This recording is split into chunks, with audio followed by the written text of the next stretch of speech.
y'all hear me? We're on, Yes, man. sir. Good morning. How are you? I'm up. Good morning. Good morning. I'm up now. Me too. Welcome to this episode of the Wax Toaster with Jeremiah Dougherty. Let me get you there. Because this is common mispronunciation in all rollerblading. I was going to ask you to do this.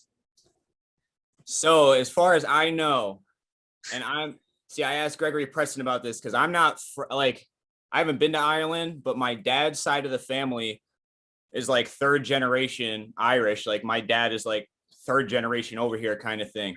My last name is pronounced Dougherty, Dougherty.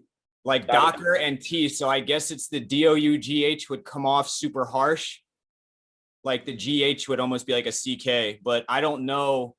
As I say, dialect and pronunciation for Ireland. I would love to get over there and hear somebody from where I'm from over there tell me how my last name is pronounced. But American, it's Jeremiah Dougherty. I don't know. I want to hear it. Like I'm thinking about the Irish accent, and I'm like, what? How does it sound with Dougherty? Dougherty or something. Dougherty. Yeah, like the GH Dougherty. Harsh, I think, because like think about Germany and other areas, like it's a really guttural, like those letters are like very guttural in those areas kind of thing. So I feel like that's like a harsh sound, and Americans suck at keeping the pronunciation of things. So I'll be honest, you don't look very Irish as far as Irish. Maybe my mom.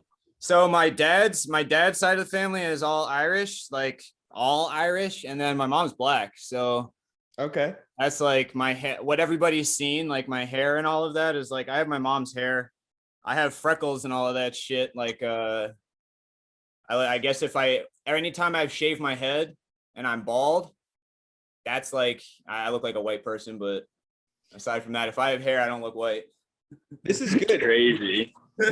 We were talking about like where you're from originally, and I didn't think we were going to start with like where you came from ethnically, but now that we're moving forward from the roots, where were you born? Where did they conceive you? All right, dig this shit. So I was born in Pittsburgh, in a little shitty town called Wilmerding. Wilmerding. Yeah, it's Cody Refner and Parker and all those people, they know about that shit. It's like it's right outside of the city. It's a little shitty area. And yeah, that's where I was born. I lived there till I was like 3. And then I moved to New Jersey, where my grandparents lived on my dad's side, to a town called Collingswood that's in Camden County, which is directly across the bridge from Philadelphia. So it's super south. Yeah, where my grandparents lived and like so like I lived in Collingswood for a few years.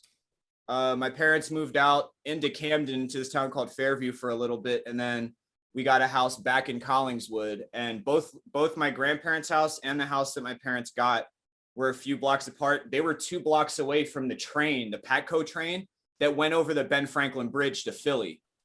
So like I was 2 blocks away from getting on the Collingswood stop. So it would be like Collingswood, a few of the stops in New Jersey, like City Hall, and a few of the other ones in Camden, and then right over the Ben Franklin Bridge. And then first stop was 8th and Market. So get off at 8th and Market and go to fucking City Hall and shit. So how old are you when you're doing this commute? All right. So this is something I had this written down on a piece of paper. I got my first pair of I've always had skates. I've always had recreational skates. Like when I moved to my grandparents' house when I was 3, that Christmas, I got a pair of recreational skates. Like I've always had, shitty strap skates with brakes, that kind of thing. I always had them. I got my first pair of skates from a place called Dan's Eisen in Quigley. I got non-UFS M12s when I was 9 years old for my 9th birthday. Damn. And then the next year for my 10th birthday, I believe, I went with my older brother, Matt, who taught me how to skate. He's 5 years older than me, like a little bit further ahead in things. He took me to Blatant Action. We hopped on the train. We walked to Blatant Action. And so for the Philly people that are going to be watching this that know, I was 10 years old. So I showed up at Blatant Action and Chrissy was working. And like some people in Philly know like Sam Post and stuff like that. Like they were working Blatant Action at the time. And like I bought my first pair of Shima 1 reissues with the lower liners when I was 10 years old from Blatant Action. So I was literally from then on every weekend with my brother given you know, money and availability kind of thing. If my brother wasn't hanging out with his friends doing like non-skate related stuff, then it was like me bugging him like, yo, let's go over to Philly. Let's go over to Philly. And I, from literally 10 on, was like, I was like over in Philly either with my brother or like by myself, shit like that. So, what years were you like would you say this was? all right, so I was born in 91, so this would be like 2000s, like 2000, 2001. Like my first skate videos that my brother brought home to my house from Blatant Action were Hook 7, Poetry in Motion, and Apprehensions.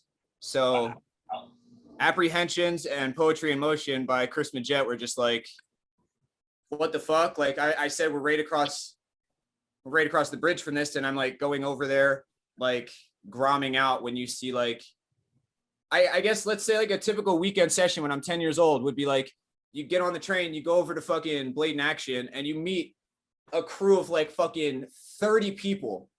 So it'd be like Steve Iacano, Alf, all those guys, Ed Braxton, fucking Meatwad, Chris Edgerton, Pun, Chris Carroll, Shorty, all those dudes. And it would be people like this was the classic thing at Blatant Action. There would be people sleeping on the couches at Blatant Action waiting for the Penn's Landing session. So like when a group of people got like big enough, it would be like, all right, like how I said this chick Chrissy would work there. She would just straight like shut down the shop and be like, all right, we're out. We're going down to fucking Penn's Landing for like a 2-hour session. And like given the weekend session kind of thing, like it could be a Saturday at 5 o'clock and Blatant Action would be closed because there's like a 20-30 deep session down at the sea ledge at Penn's Landing. And that classic. So that was like, gee, I mean, literally. So I stayed on the East Coast until I was fucking 20 years old. So like literally did that for a decade. That wasn't the only skate shop in Philly. Blatant Action, that was before my time in skating. Yeah, so Dick, Blatant Action, the location that I'm talking about was the location right off of South Street. And then that's like South Philly. Then for a little bit, I want to say that Blatant Action moved and they were out by the art museum where like Payne's skate park is. Okay. They had a location there, but I might be blurry on this. It might have been Blatant Action, but it also might have been the start of Neglected Truth. Okay. But it was still like, I've never known the fine details of who owned Blatant Action, but it was like, you know, I went there and it would be like, everybody was working there. I went there and like, Mike Elias would be working there from time to time and shit, like, just like random people that in turn would be at Neglected Truth. Yeah, so it was like Blatant Action at another location. And then there wasn't a skate shop for a little bit in Philly. And what ended up happening is in West Philly, where the Neglected Truth like location ended up being, that's where like, I guess what I found out, it's like, if you've ever been to Philly, Mecca and like all of those spots, like the Drexel. So like there's the Drexel kink that Sean does topsoul, outspin 3 topsoul on in Opinions. That's like the area that Neglected Truth was in. So like 2 blocks away from there, literally like right up the street from like those rails and shit. That's where Neglected Truth was. And like I'd gone to Neglected Truth. And again, for the Philly people watching, I went to Neglected Truth while it still had the sign that said the casual shop. They like, when they moved into it, they didn't have the sign that said Neglected Truth and they still had the prior place's name up. So sometimes you'd get like a call to go meet somewhere and be like, yo, just meet at the casual shop. But that's kind of sick. Yeah, and it wasn't Neglected Truth yet. So like been at like, been in and out of like, I guess that scene being across the bridge in New Jersey. Like I had my crew of kids that I came up with in New Jersey that like we would travel over and meet up with like the Philly crews and shit like that. So I guess around the time that Neglected would have been in Drexel, I would have been 14, or something like that. So like, That makes sense. I went there when I was like 12, maybe. Yeah. So how old are you 12, right 13. now? How old I'm are you? 20, I'm gonna be 28 in like 2 weeks. Okay, yeah. So I just turned 30 in April. So like we're not, so yeah, if I was going there like 14 or something, you would have been, yeah, like Yeah, 12. that makes sense. So I was like, yeah, like I guess I would place it then. And Neglected was definitely like the hub, because from there was like I said, I would meet up with crews that would be like, you would show up in Neglected and meet up with Meatwad and Pun's crew, or meet up with like Ricky and Bellino and all of those. So like, even though I'm from Jersey, I was from South Jersey, and like I'm from one side of South Jersey, and Bellino is from Atlantic City on the shore side. You know, I was on like the other side of it, but he linked up with the North Jersey crew, and so like they were also old. Like John, I think is like a year older than me, something like that. He was up with Narbecue and Daffic and all the Stokely guys up there. Yeah. So like Narmobile, Narmobile, all those motherfuckers. I'm like, there's Mikey Peluso, all those guys. Yeah. Yep. So yeah, we were like separate crews, but it would always be like, again, like they're a little bit older than us. So they were already filming, like Mikey Peluso, Sean Keen from the East Coast. The other Sean Keen. Yeah. See, so the other Sean Keen that people know about.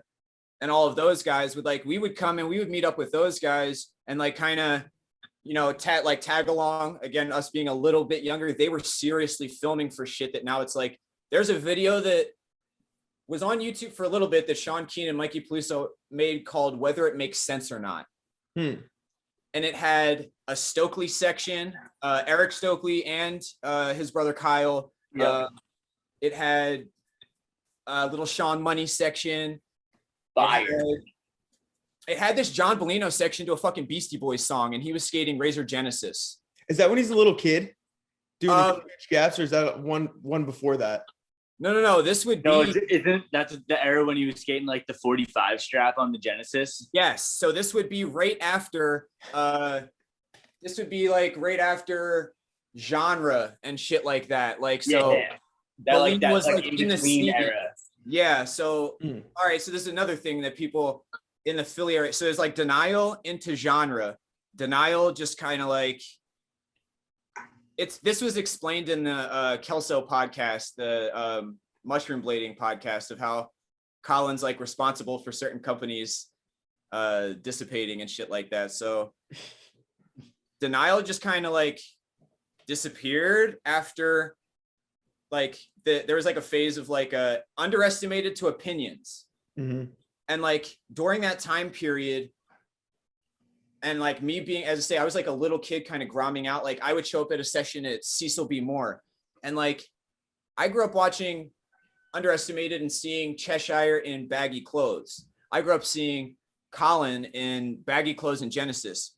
Yo, I showed up to fucking Cecil B. Moore one day, and me and my brother, we'll talk about this forever. I have specific like handful sessions, like 10 sessions, where I showed up completely unplanned, just like we didn't make any plans with anybody. Me and my brother and a friend or something would go over to Philly, and we would show up and we would see one of these legendary people to us, like the Kelsos or somebody, just fucking personal session, no cameras. And I pulled up to Cecil when I was like 14 or 15, and this would have been around the time of Opinions.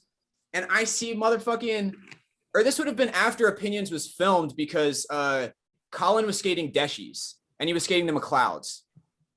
And I remember hearing in one of his interviews how he had put out both sections under Razors. There was like Opinions and then the physics video, and Razors wasn't going to make him pro. So he went to a comp, and like Louis and Randy were like, you want to ride for fucking Deshi? And he was like, hell yeah. So this was like, I guess around that time period.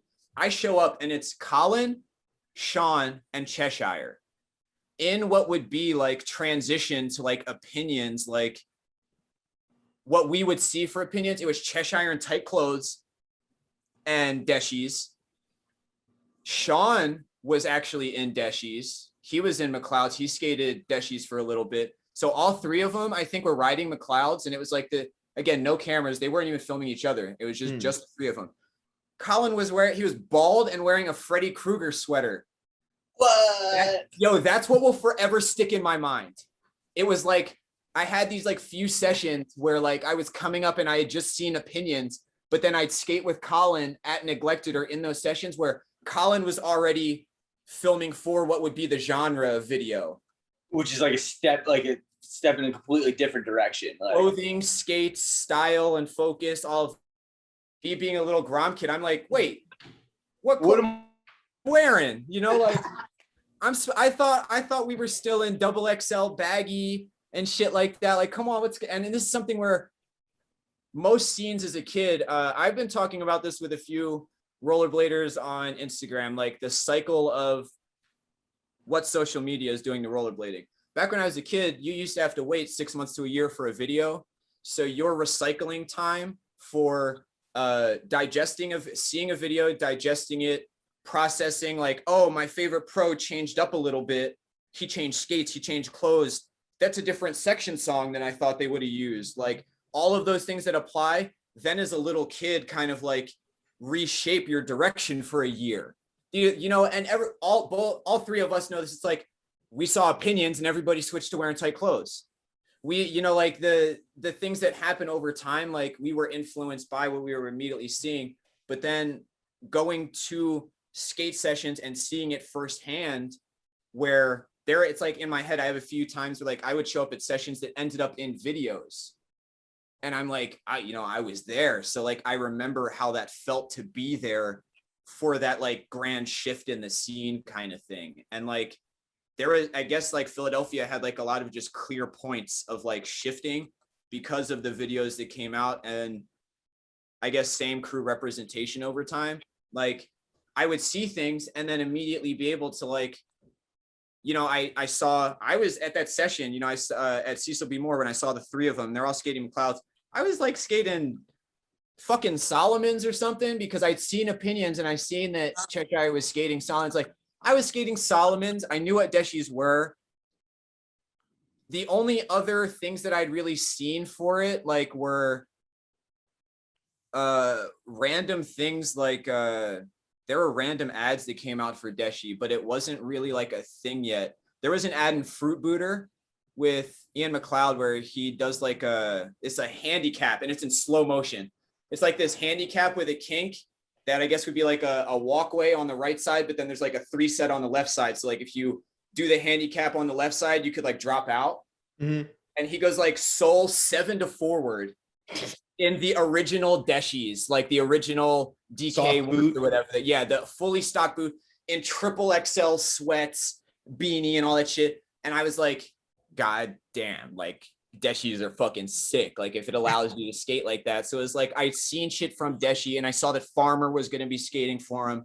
And like, you didn't really see anything for a little bit. And then the Deshi team video came out. And that's around the time, like, I guess I saw Colin and them skating that, but all of those things were like major shift points in my influence to like continue showing up in Philly and continue skating and like continue wanting to actively participate. Like Philly for a very long time, up until like I left in 2012. And I would say that 2012 was like the genre is dead video.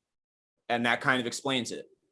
Yeah, that and like Truth Too. That was like the culmination of a lot of those things. And it's like, we're like 2012, we're right walking into like where it's like, I don't know, it's going to happen for the next 8 years.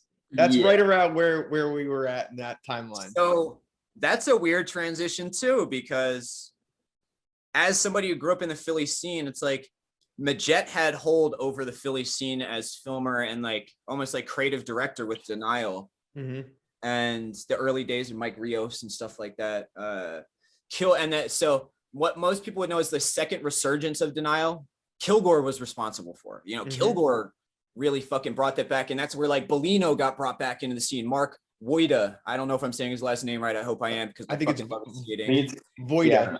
Yeah. Like, I think it's a V. However you say his name, I fucking love his skating. I've skated with him like a few times in sessions while they were filming for Genres Dead and shit like that. Like while he was out filming in Philadelphia and John was living with Kilgore, you know, I'd skated and hung out with John during that time period enough that like, yeah, the second resurgence of denial, I grew up on the first wave. And then the second wave came back and I was like, fuck yeah, like I'm all for it. I was second wave.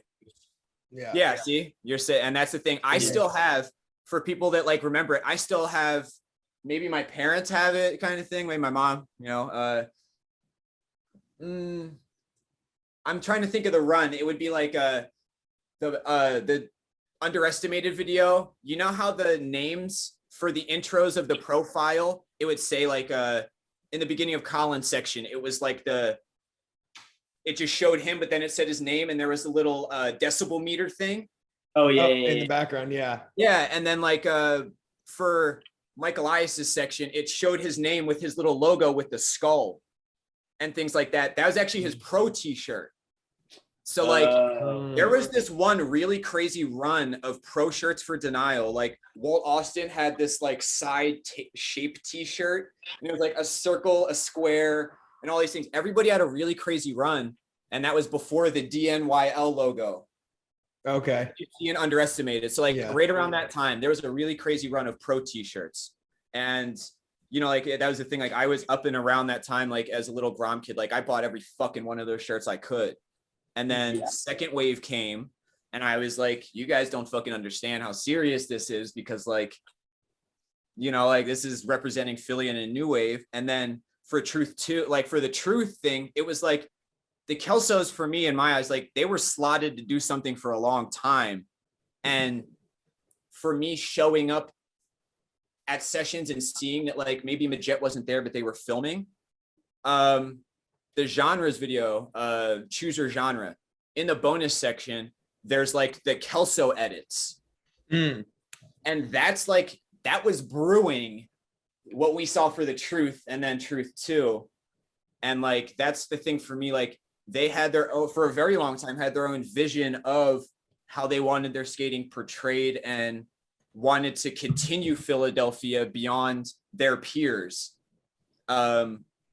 There's a Colin Kelso interview in one of the last Daily Breads when they got really thin, and he's skating the carbons, like the Deshi carbons, the original black and white ones. And he said, they bring up like, you skate Annie Rocker now, right? And he's like, oh God, like let's get into this. Like, yeah, I skate Annie Rocker after like a decade plus of skating flat, because that's like, it's conditioning, what you're told to do. Frederick and all those people, like it's like if it doesn't flat, it doesn't count. But then you bring the details of like people like Shuda and shit, like you ride in like 55s flat, bro. I ride 60s flat. No questions asked. I throw 60s on my skate and burrow the hole in the frames of the sole plate, and they stay on until they are too small, and then like a 60s flat all over again. I've never intentionally gone out of my way to ride small frames or small wheels because flat limits me or something. So like there's a lot of stuff in Philly, like there's rules, and you guys know this from being from the East Coast. There's fucking rules. The rules are different over there. They're a little more intense. Oh, very stringent. And see, and that, yeah, they're very rigid fucking rules. And generation by generation, a lot of those rules were either upkept or broken down. And like the things that were broken down, I would say would be, it would be an influence in clothing style, and then people skating flat. It was like almost a mandatory thing back in the day that you skated flat. One, because wheels fucking sucked and they came stock on your skates. When I bought my Shimas from Blatant Action, they came with the option of getting them flat or anti-rockered. Like basically they asked me at the shop, like, do you want flat or anti-rockered? And I was like, I don't fucking want anti-rocker. Like, give me all 4 of my, like, give me all 8 of my wheels, you know, like that kind of thing. Like, so I've been like, there was a phase where Omar Y song, all those people, like, were skating freestyle, and the East Coast, like Murda and all those people, like Murda had the fucking Murda block for ground control. Yep. Like freestyle was a thing. I never got into it because it's like early day training. I've skated flat from the beginning. So like, I never needed to skate freestyle, and I did for a very long time, like 5 years, you know, like maybe from like 14 until like right around like 18 or 20. Like I was on and off skating freestyle, and that was like, I was just a broke ass kid and didn't have the option of riding 8 down all the wheels. yeah, you know, it'd be like I had 4 different color wheels that came from 4 different fucking homies, you know, like Yeah. that kind of thing. So, Yep. you know, there's the rule following shit on the East Coast. So Go ahead. that brings me up. That brings us to something that I want to talk about. Is you used to make your own skates, correct? When were you doing that, and how is that going? Like, how is that happening? I know we were like, that's kind of like a weird jump, but like, No. the 4 different wheels. It's not because this goes directly in line with Colin Kelso is responsible for that. No shit. I've always been inadvertently. I've always been influenced by Colin skating. Like Abdel Kohlberg and Colin have this symbiosis in their style and approach to skating that I just linked with right away when I really understood studying style. Like me and my older brother, and this all goes in, this is going to be a really short circle here, but this all goes into how I started making skates. And I'll try and keep it down to a paragraph right here. Me and my brother, you know, like in my teen years, smoke weed, watch skate videos, and one day it just clicked. Like, we have a box outside. Why don't we like pick a section that we really like and watch this shit in slow-mo, like DVDs and shit. Let's put this shit on slow-mo, quarter speed, and like watch a Cheshire section all slow-mo. And then go out and like deconstruct what it is about our skating that we don't fucking like, and then apply it's the triangle: creation, maintenance, and destruction. Everything in life follows. So like, you create the idea, you maintain that idea, you destroy it, and you explore. So like, we kind of started this process where the creation of the idea would be studying a new section, studying a new style, and then it would be like the maintenance would be like applying and maintaining that style for like a period of time, be it a week or a month. And then like, I've learned everything I can from this. Almost like I would apply this to artistry and like martial arts and things like that. Other sports where someone can, football, you even hear about these motherfuckers study game tapes. They sit there and, all right, watch this pass, it's coming up, and that's what made it.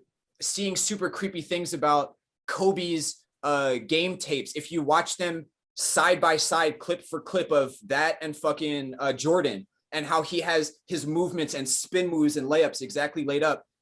Believe me, I've sat and studied shit in slow motion to apply it to my skating and watched it bleed through in physical representation and section. So it got to a point where I wasn't happy with my skating.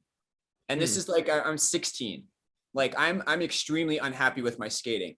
And I came up in a crew where you guys might have met him once or twice. Mikey Evans skated just like Cheshire.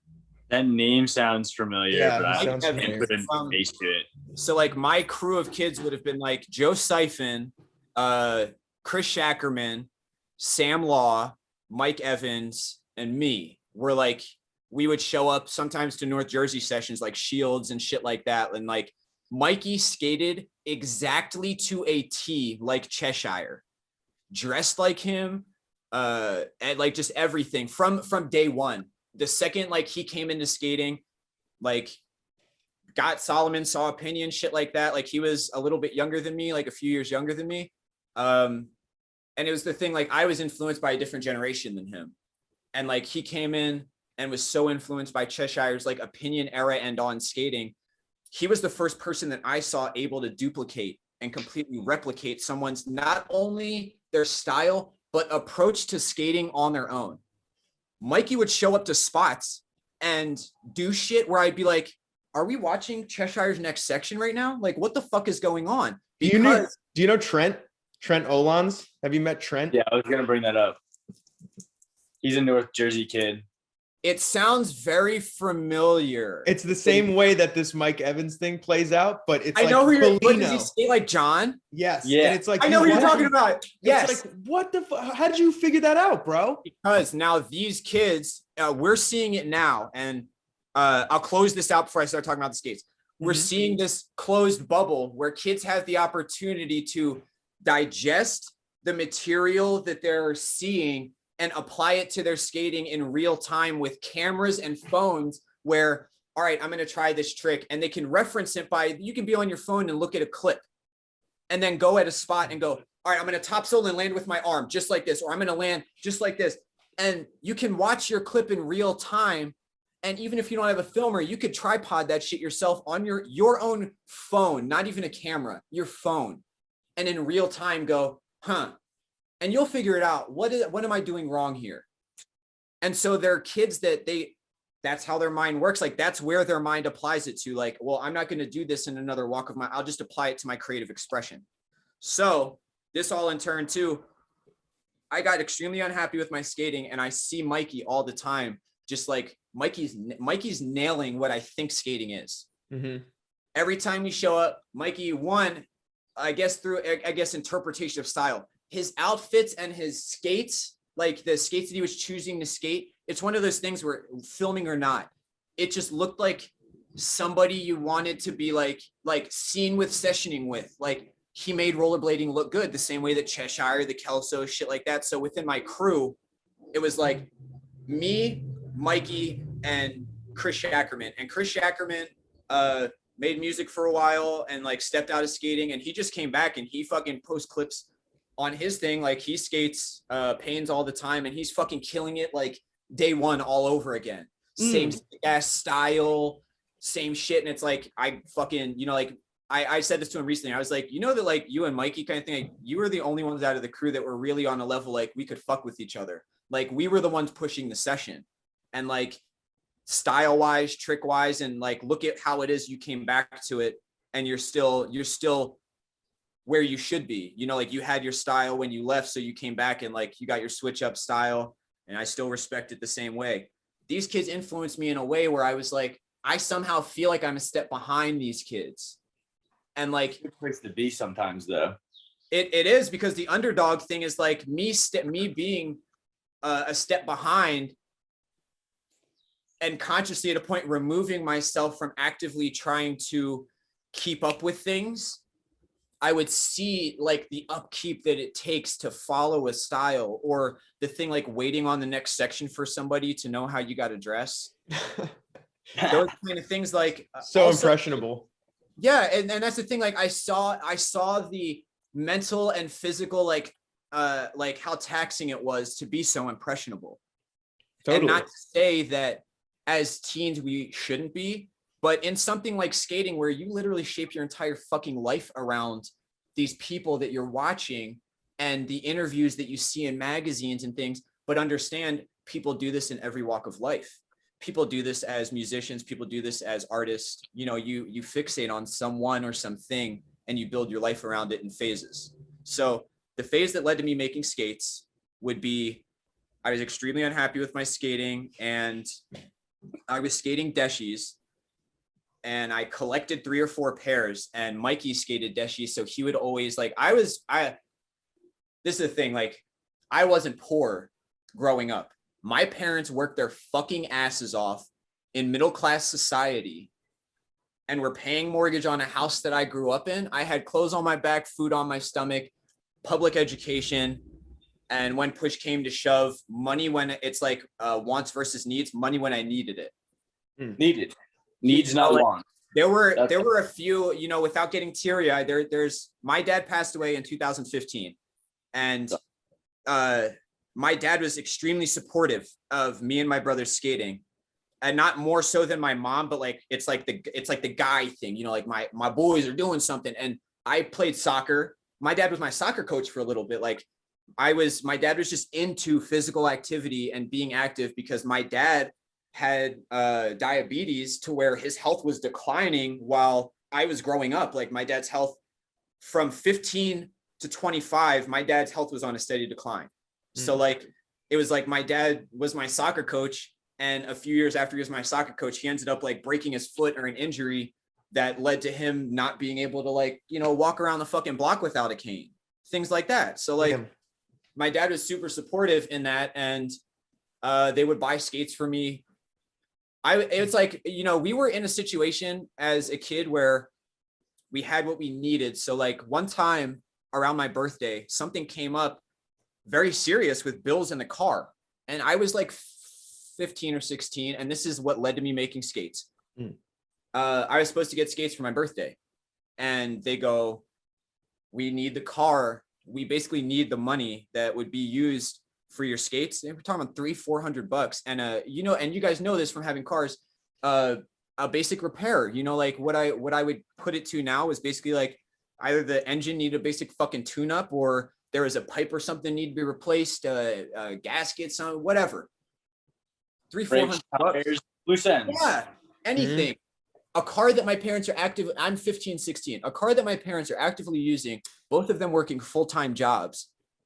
And putting this into perspective of where I was, I like take a step back, remove myself from self, and look at my family, look at everything. And they go, the realistic thing here is you can, we'll buy you these skates. That means that there's not going to be groceries for the next 2 weeks. And that's, we'll shift this around and like, look at, and my mom, we had this rule is like staples, a staple food, 10-pound bag of rice, pasta, you know, vegetables, basic ass things where like pantry cooking.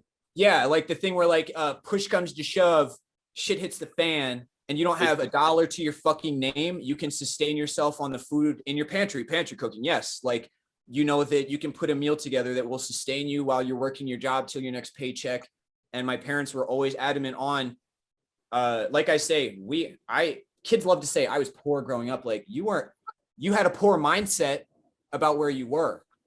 My parents literally worked their fucking asses off. My dad worked full time while I was a kid so much I didn't know who my dad was until I was like 9 years old. My dad worked so much overtime, literally. Like I didn't have a real relationship with my dad until I was like 9 years old. And that's where skating came into play. My dad got me skates.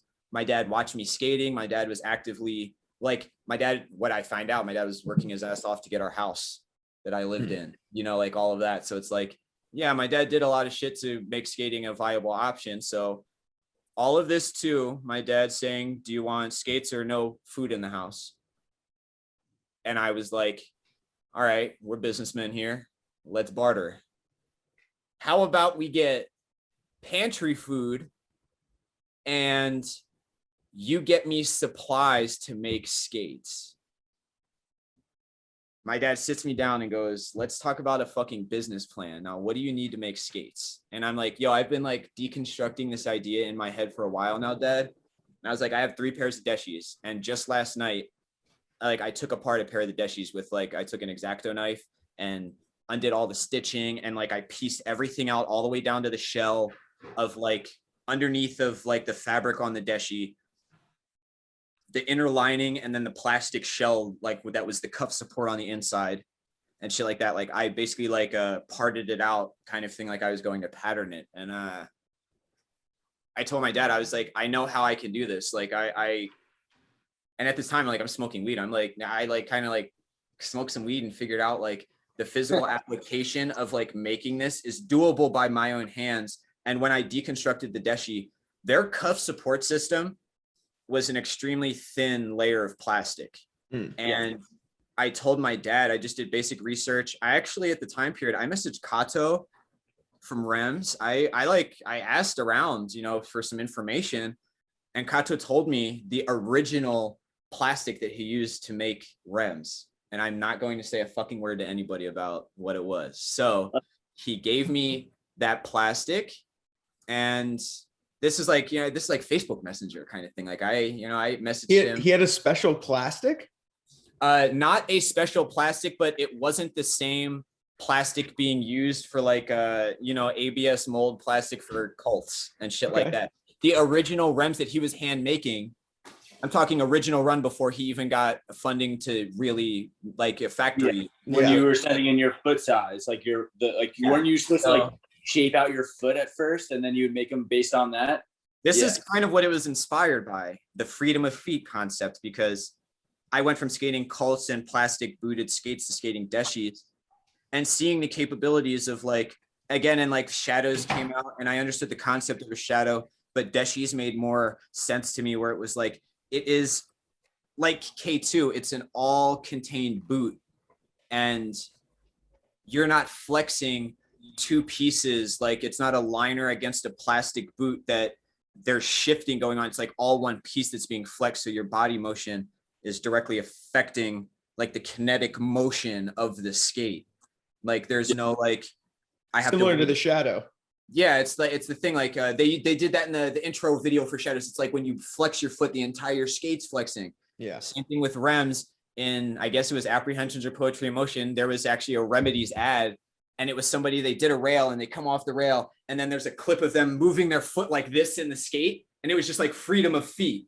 And I was like, yo, why can't I do that in my Shimas? I can't move my foot like that in my Shimas. Like it stayed with me forever. So I told my dad, I have this in my head on how I could deconstruct and further like make the skate. My mom had a sewing machine. I was already actively making clothing and shit, like jeans and all of this stuff. Like I had to repair my jeans when I was like 13. My mom got tired of like repairing the crotches of my jeans. It was like thread a fucking needle and learn how to do this shit yourself. You know, like so I was able to make stuff and do stuff. All right, my wife June just got home. I think Joey, you met June at Lonnie's. Yeah, of course. Yeah, she's gonna slide by. Hi. Oh. Hi. Hey, oh, the hair's looking great. Oh yeah, she just out here the other day. She's got pink hair. We've been going through. You got pink pants. You guys are matching. Yeah. That's nice. Oh yeah. We went to it was her birthday on Friday. And Happy birthday. Yeah, happy birthday. I appreciate that. We went to Forever 21. Shout out to anybody looking to find good, cheap fucking clothes and not pay ridiculous amounts of money aside from going to thrift stores. I got these at Forever 21 for like $19 on the discount rack. So yeah, pink pants for the win. You can come up on pants and like button down shirts there sometimes. Like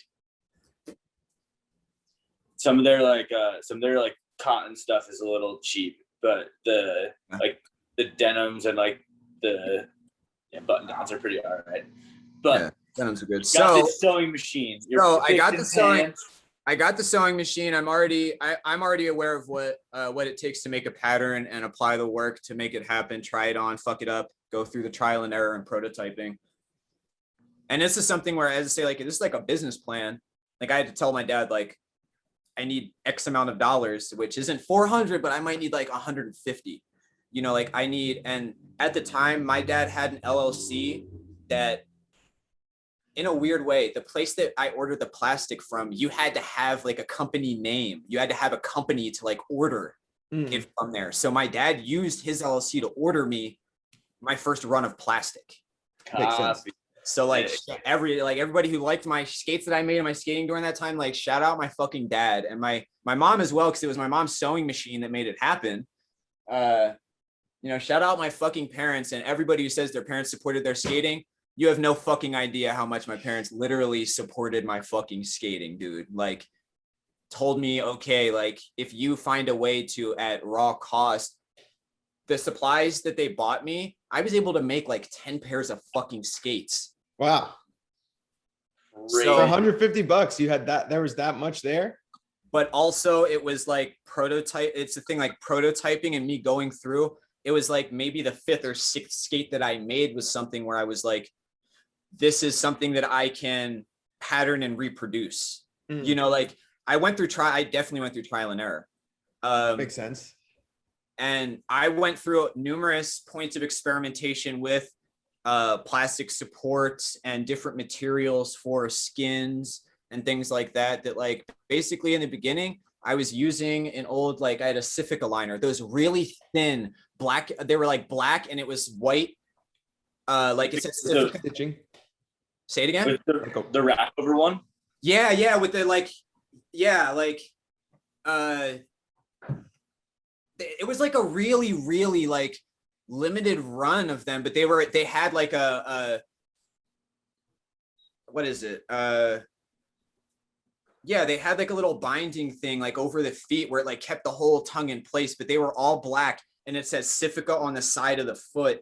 And there was a little bit of like white detailing, but aside from like Solomon liners, they were like the thinnest liner that I'd found.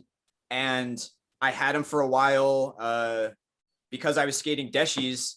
I actually, at the time I was skating like Bolino's old Spicer 2s, the like gray green ones. From him? Like, yeah. So the thing was like at Neglected Sick. Truth, they had their used section. And one day Bellino just left his fucking shit, the shell there, like just the deshi, like no sole plate or liner in it. And I was skating like some other random deshi at the time or something that were really fucked up. And I walked into Neglected one day and it was like Kilgore and Majet were there. And like, this is a funny thing. Cause like I walked in and I was like, oh shit. And it was a weird day. Maybe I had just done something like yard work, like mowing lawns or something that week, because like I needed new skates and I know I did. And like I walked in and I had $60 on me. And like my day was already taken care of train and like travel wise. So I had like exactly $60 and the skates were $60. Perfect. So I hand $60 to Majet and Kilgore goes, wait, what the fuck? And he was like, hey, these are John John's skates. He was like, 45. And so with that $10, me and my cousin Brian, I don't know if either of you ever met my cousin Brian Dougherty that I skated with and shit. He was also like, he was just from a different area, but he was part of my crew and shit. Me and him, like I ended up getting some weed and we smoked a blunt after that. I was like, yeah. So that was so it's like I was skating those Pacific liners in those skates, and I got to the point where I was like, all right, like fuck it, this is the best pair of deshis I've had. There's no going back. I deconstructed those deshis. I deconstructed those like. Oh, so you got those after you'd already been making your skates? No. I got those before, but those are the skates that I deconstructed, and that's what led to like making them. I was like, this is the Spicer 2s that were gray, greenish with like white little things on them and shit. They were like really fucking solid skates. And so like I like tried to mimic a few pieces of the pattern, but I already had my own skin design, and like I just got to it. And like I say, I experimented with different points of support and things like that. To like at one point I actually went to a fucking bitter cold it was the one that was in Detroit. It was the first one at Modern, and I went and I had a pair of skates. You guys wouldn't fucking believe this. It was a Remedies liner because I was trying to experiment with lower cut liner just above the ball of your ankle. And usually I'd have something a few inches above like standard liner height right around your calf. That's like standard like thing. But I was trying to experiment with like, is it necessary? You know, like almost speed skate style. Like, is it necessary if like my flex point is just above the ball of my ankle? Like, do I need anything more? So I got a pair of Rems liners and developed like at the time I developed basically what would have been like a Rems around that.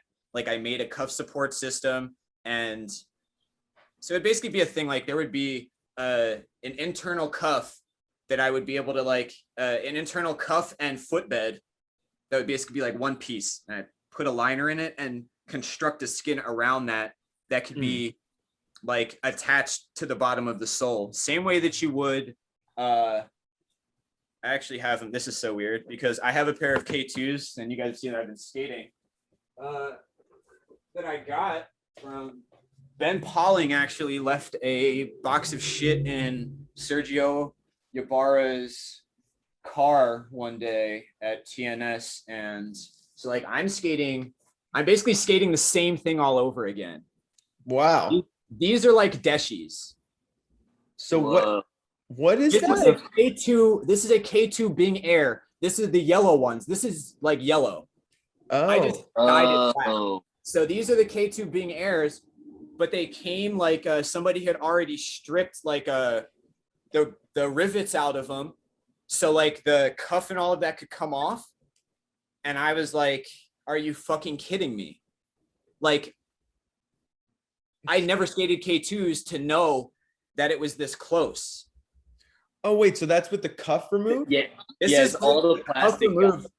So I'm like confused because I've looked at K2s and I'm like, how is that? That's what a K2 looks like when you take off all the other shit on it. Yes. So this on my other one, I'm messing with it. This is like without the cuff, but with the sole plate. I see it now with the sole plate. Yeah, now it makes sense. And then I have another pair because somebody got it from OfferUp that's fully stripped, that doesn't have anything on it. Now, this is what my skates would have looked like on the bottom and shit. It's the same thing. So these are 125 cc's.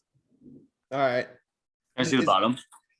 Okay. So it's just a flat bottom with like it's the way that like a Deshi looked underneath. Like yes, so like this, but it's also with their sole plate. There's holes for where on the inside it was riveted, and the adhesive for these motherfuckers was so strong. Like I had to use a fucking paint thinner and a few other things to get it off without damaging the boot itself.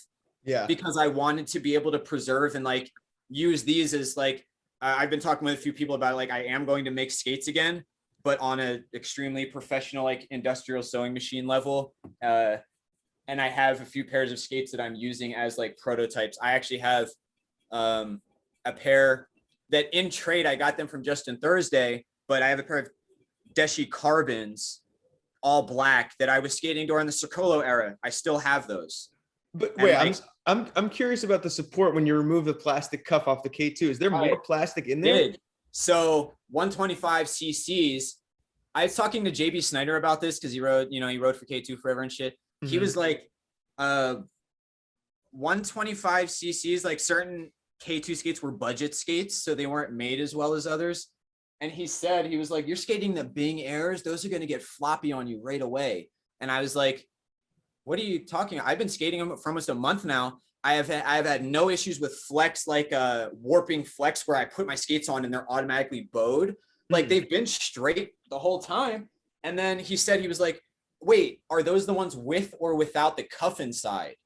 And I was like, oh, these do. So oh no shit. Yeah, so all the way up to the top.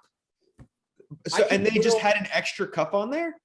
So it's a thing, like there's an internal cuff support like Deshi's would have had. Yeah. And then they put on that sole like this. The sole with that extra, and that mounts just and right I cut it off, but like there would be the hump right there. And on the skate, you can see like this little circle right there. Yeah. You can see it with the light, but that's where like the cuff indent was. And yeah, there was just an extra cuff on all K2s. Now think about this. Well, that's kind of what's going on with the carbons as well. Exactly. So I have the Deshi carbons that don't have a cuff. And that's how it was like, that's how I developed my thing. Like Deshi carbons were made the same way Deshis were. It's an internal support system that comes up just over the ball of your ankle and shit. And like this leading to, I went to Bitter Cold one time and I had a pair of skates that had no internal cuff. It was a Rems liner and 2 layers of duck cloth. I've heard legends of this. David Sizemore tried the skates on. And he was like, if this had support, I could see this making sense. But how the fuck are you doing switch ups, gaps, and all of this? Like, I'm concerned for your ankles. Oh, your skates, those are the ones that I took to Bitter Cold that were Rems liners and 2 layers of duck cloth, 2-piece USD soles, Crate Originals and flat wheels on them. Like I showed up and I skated Bitter Cold, and there's clips in edit somewhere of me in those fucking skates. Do you know what Bitter Cold year that was? It was the first one at Modern, so I think it was 15 or something. Whatever the first one is, it'll be yeah. It was Bitter Cold 1 at Modern. Yeah, there's at least one True Zoo 5 to forward. I know that I think Stefan or somebody was there and they filmed, like there's definitely the long shitty box that everybody was sessioning. I have like Soyal Alley topsole 5 forward because that's like I could that happens. I can do that in my sleep with my eyes closed. Like that's one of those like I joke around like spinning. So this is the one thing, Taylor, the 12th and D box competition. Yes. You remember that? That was a fun day.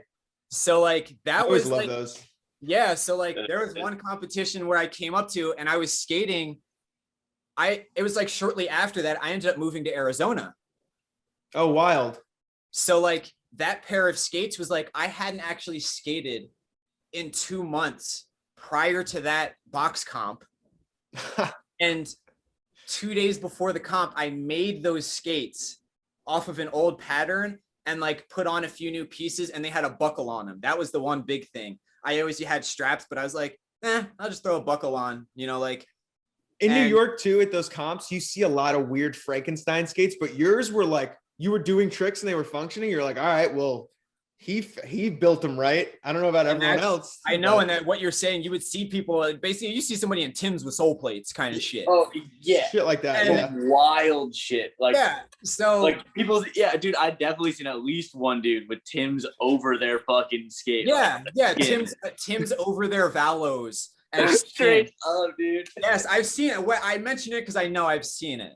So that's one thing. So like, yeah, I made skates easily for over 5 years because I started making them at 15 or 16. And I took the last pair of skates that I made with me when I moved to Arizona, January 20th of 2012. I moved in with Sergio Ibarra in downtown Phoenix. He hit me up a few months prior and so here's a bigger timeline. I'd been making skates, and as I say, back and forth with Philly. I linked up with a crew of kids from Rochester that were going to art school there in Arizona.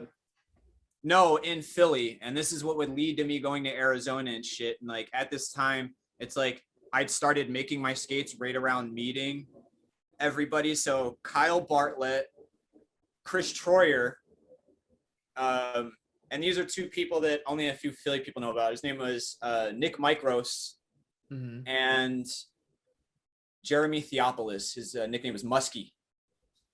Jeremy Theopolis and Troyer, Mike Troyer. Yeah, Chris Troyer. Chris Troyer. Yeah, they sound familiar. Yeah, so that's the thing from Philly. Like Muskie they lived in like they lived off like Spring and Garden, like by Cecil or some shit. And they filmed a lot. It was a thing, like they tried to get into the Denial video, and that I had clips in the Denial video. Which one? The no rollerblading. Okay. Yeah, that was like the one montage. And that was like, I went out with them for like months and we filmed all the time, and they were trying to get like a full edit put into the actual movie. And this is because they hung out with Kilgore and all of this, and like it was like they were trying to like, yo, like we film a lot of shit. You know, he actually filmed Nick Micros filmed John's last clip for his section, no rollerblading, on Black Beauty, that thing, the rail that's like, it has the sidewalk and then it's a black down rail, sidewalk, and then the street. Yeah. He does a line where he goes fucking, the first one, he goes top acid on the Jersey barrier to fakie and cruises fakie, and then hops up forward onto the sidewalk, alley top acid down the rail, cab out. And then the next clip, he comes up forward, fucking illusion, like blind, goes fakie on the sidewalk, full cab, backslide alley top acid, cab out. And he's wearing a blue Denial shirt and the gray Deshis that I ended up riding. Oh shit. Oh no shit. So all of these weird synchronicity points, it's like the crew that I linked up with that filmed that clip, that filmed my clips that ended up in the video, all of that, like those guys from Rochester, I linked up with all of them. And through Chris Troyer, who, like Kyle Bartlett, filmed a video called No Food, No Water, No Tapes. And I had a section in that. And that was a really big deal for me. That was like my first like serious fucking section. They came down to Philly. He took me back up to Rochester. I stayed with them for fucking like a month and a half or some crazy shit, like almost a whole summer.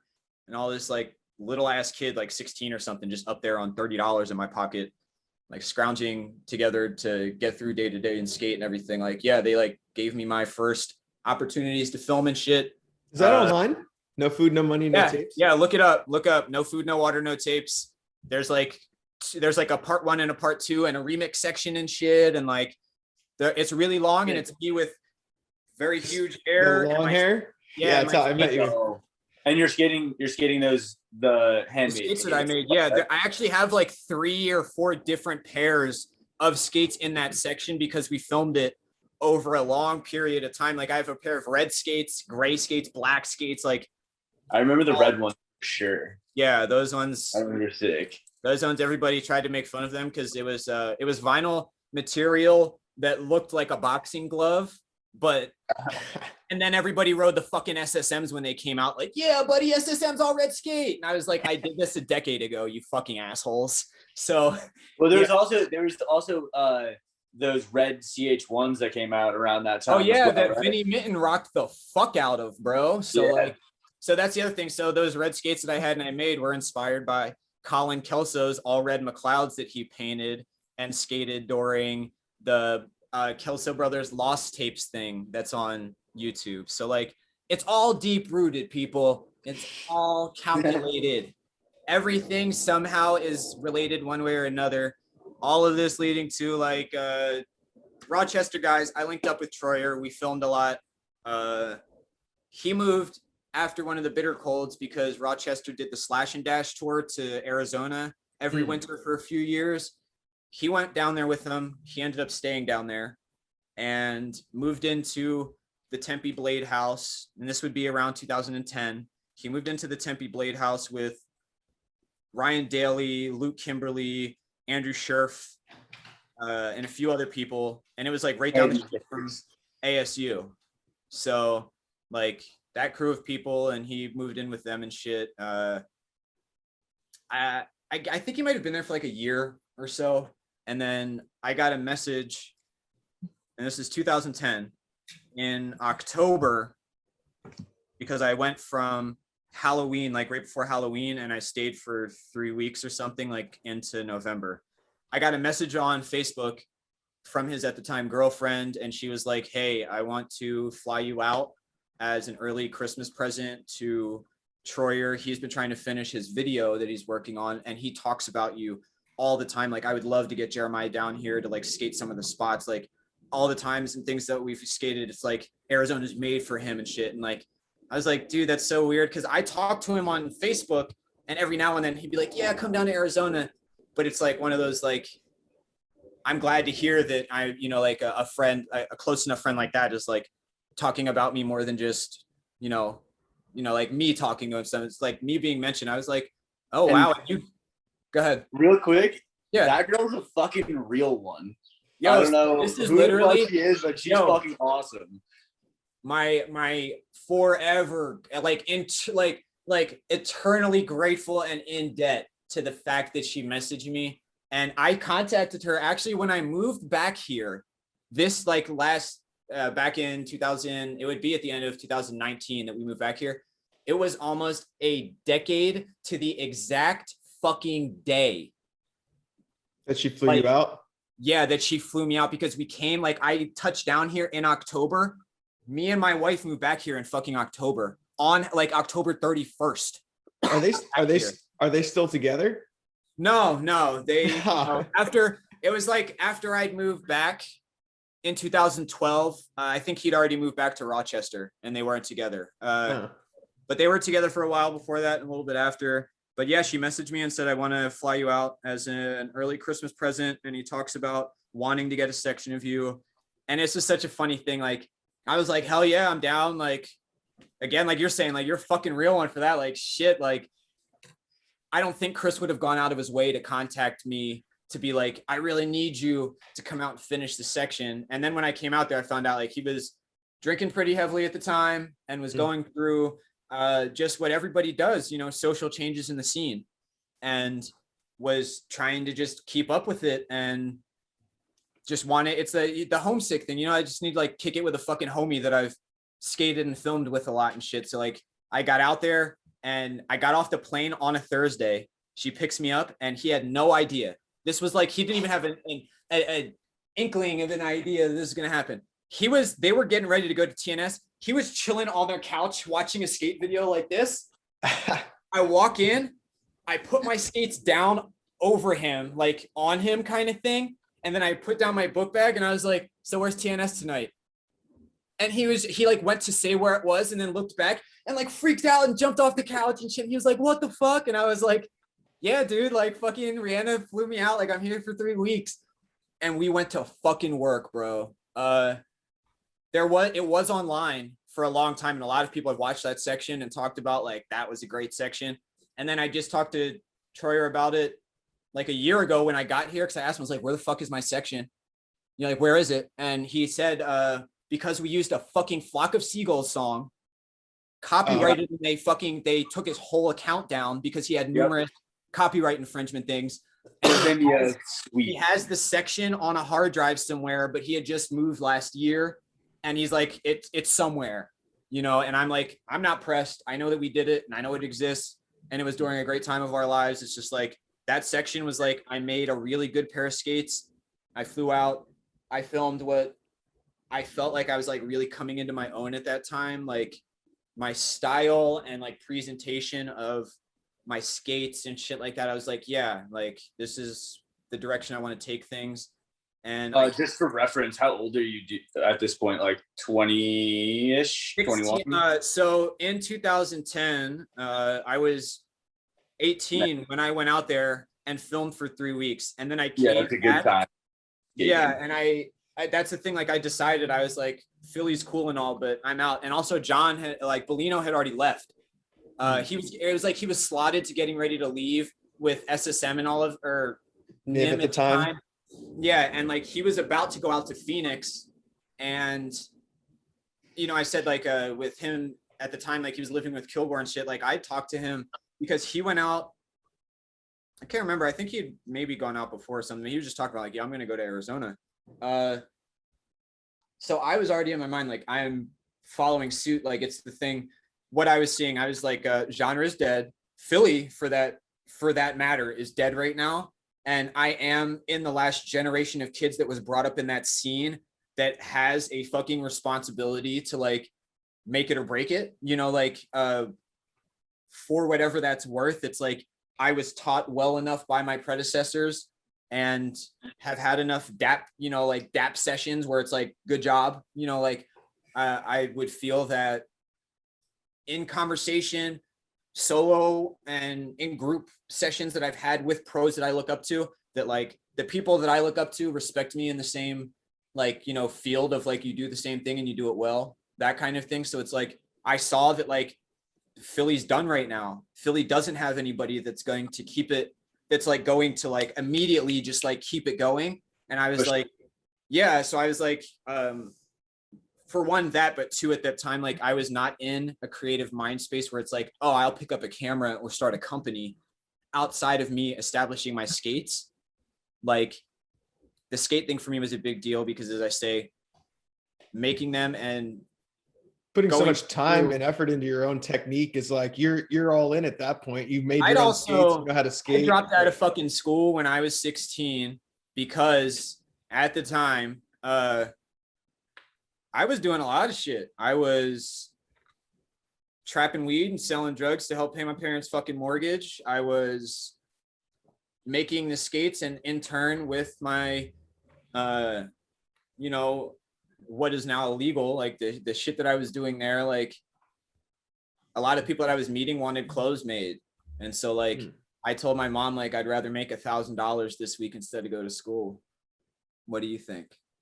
And do you think that 2 years and getting a diploma from these assholes is really gonna establish me being a smarter fucking person than, you know, like that kind of thing? Like, do you think that piece of paper is gonna help me any farther than where I am right now? I was like, school didn't teach me any of the business tactics that I'm learning and shit. Like I actually would invest my time and energy. Like I had this really cool library in my town, and there was this guy there, and his name was, he had initials, F.A. Collins, and he was the coolest fucking librarian.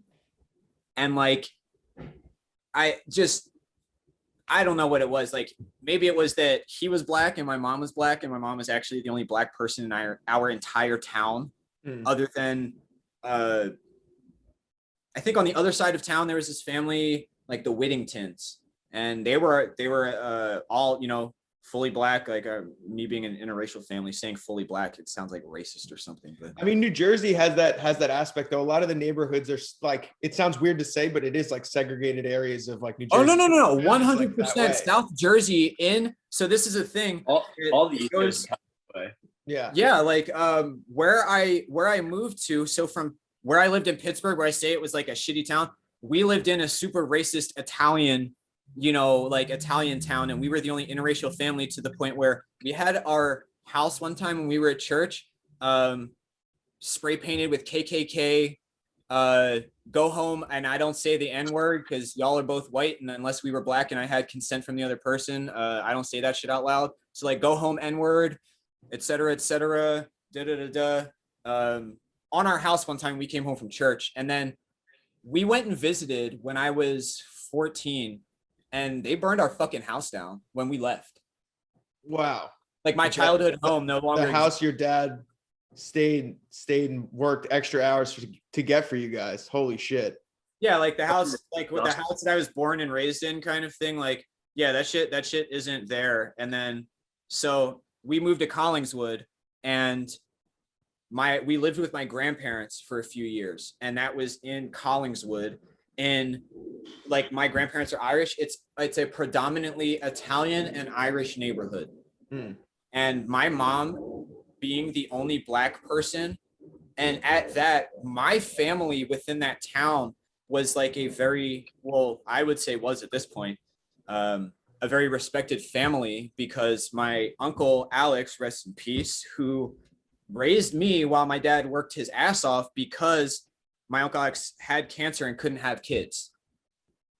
Raised my family like we were his fucking kids. He was the town plumber. So like, right. my grandpa was a special educations teacher. My grandma worked for the city of Philadelphia court system. She was a typist and shit like that, and a transcriber. A stenographer.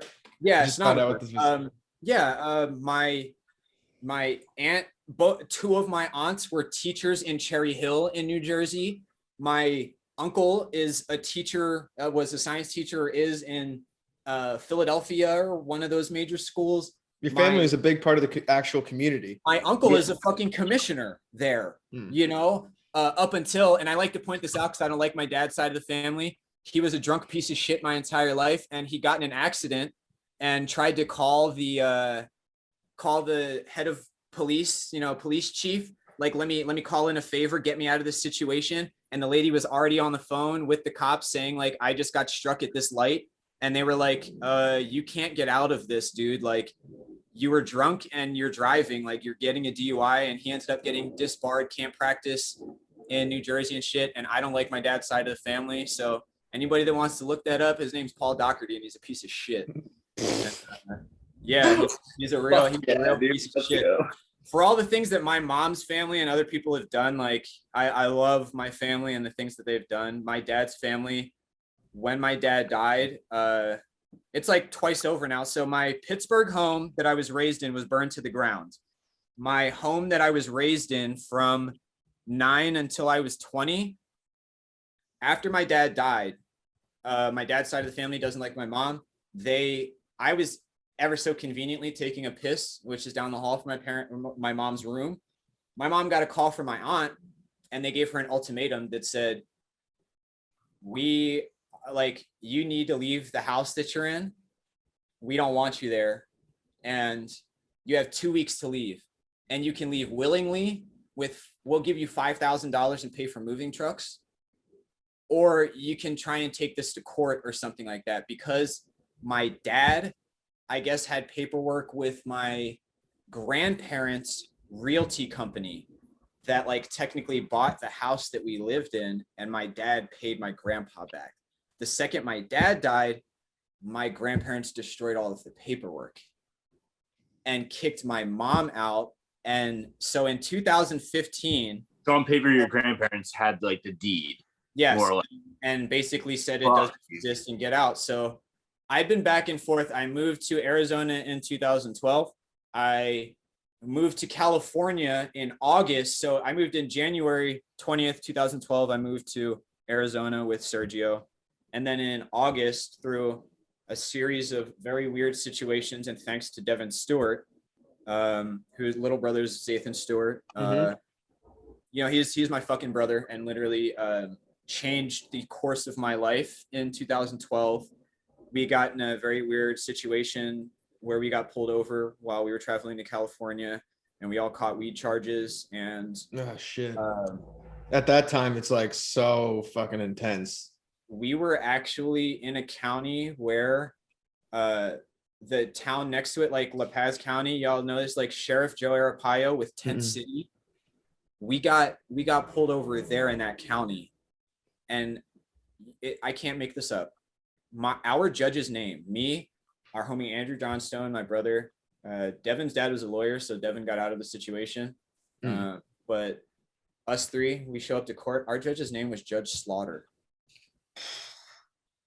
And I have a picture on my Facebook right outside of the town when you have to go from Siloam to La Paz County. There's a sign that says, "You're now beyond Hope," because there's Hope County, but "your" is spelled Y-O-U-R. What a fucking wait, and this is in Arizona? This is on the border. This is next to Blythe. Blythe is the county like borders, like, you know, that and into California. Like it's Blythe in California or something like that. In Arizona, it's like Siloam or some shit like that. And like, yeah, we got pulled over like literally 45 minutes from the border, highway robbery style. And they took most of our weed. They left us with weed and all of this shit. And like inadvertently, we were going out there to stay with his family because we had been working doing landscaping in like a crazy situation where like his parents saw the work that we did and were like, if you guys want to like come out here to California and maybe like live in the RV and get jobs like at a grocery store or something, like you guys just worked really hard in Arizona. We were doing shit for like community centers out here. We were doing landscaping for there was a strip here called 5th Street, and it was like community owned and operated houses that are zoned for like venued for business. So it's a house, but you can run a business out of it. And there was like a 24-hour cafe, a bar next door called Lost Leaf, the spot called Nacho Bots that did nachos from midnight until 3 a.m. only for drunk people and shit. So it's like a little strip of the street. Like we basically, me, Devin Stewart, Andrew Johnstone, and my brother Matt Dougherty did all of the landscaping work that was responsible for the up-facing and uplifting of like the facade that got the place Joe Bots its liquor license and shit like that. Like we like did things that like we were doing all this work as the inspectors are coming by and looking at, you know, they're evaluating, is it worth me throwing down a few $1 million in this? Now, if y'all look at 5th Street on Google Maps, it's like they've built high-rise shit for students and all of that shit. Like not a single place aside from Lost Leaf, the bar still exists there and shit. So like, so all that, like those like the houses are gone now and they're all just a majority of them are gone, and like they're building. Man, that sucks, man. So it's like I love those like little houses are zoned that way. So fun. So it's like when I came to Arizona, John Jenkins was doing the Revolution 90 Seconds. He was at the tail end of those. We were doing all of that. Right around Wake Up. When he's making Wake Up. Yeah, he did the Wake Up, and like I grommed out about the Wake Up to him. And it was one of those like, I like the Wake Up, but I'm doing better stuff now. So probably please don't bring it up that much. But me and Jenkins are actually really like, that's another, he's a person, he's like my brother and really helped me when I got here. He gave me a job, like some people know about it, like through Blake Standifer's company doing the photography for the fucking dance recitals. And he got me a job. It's good money for weekend work. It's funny you mention his opinion of Wake Up, because it's like after he made that, those 90-second edits are like wildly different stylistically. They're like really intense. And that's one thing that like some people sleep on, the fact that motherfucker before Thrasher, before all of that, yeah, he was really in it, doing it, not necessarily influenced. A lot of people are influenced by skateboarding. I was there, you know, I was there smoking blunts and spliffs, and me and this motherfucker having contests on who can roll the best inside out and burn the motherfucking, you know, like burn it out to burn off the light, the double light. Like me and Jay, we'd have competitions while we were making edits, and like me sitting down and like watching him edit shit for the conference and do the 90 seconds and shit. Like Jenkins is literally like one of the best videographers that rollerblading has seen. And unfortunately, the Revolution situation and what James Johnson did, because I was there for the entire thing at the complete crumble of it, I completely support Jenkins stepping away from rollerblading and pursuing his interest and career more professionally in other facets, because he's an incredible, he knows how to use a camera in any right, film, video, like he just knows how to do things very well. And he is a visionary in his own right. And having worked with him, and all right, so here, I'm gonna give y'all the juiciest piece of skate shit y'all might ever hear right here. I don't know, man. That's pretty good. I hear some good shit nowadays. All right, so I'm gonna light the blunt for this one. Let's do it, man. I don't think that you guys are ready for this, but in 2012, when I was living in Arizona and I was working with Jenkins doing the photography jobs,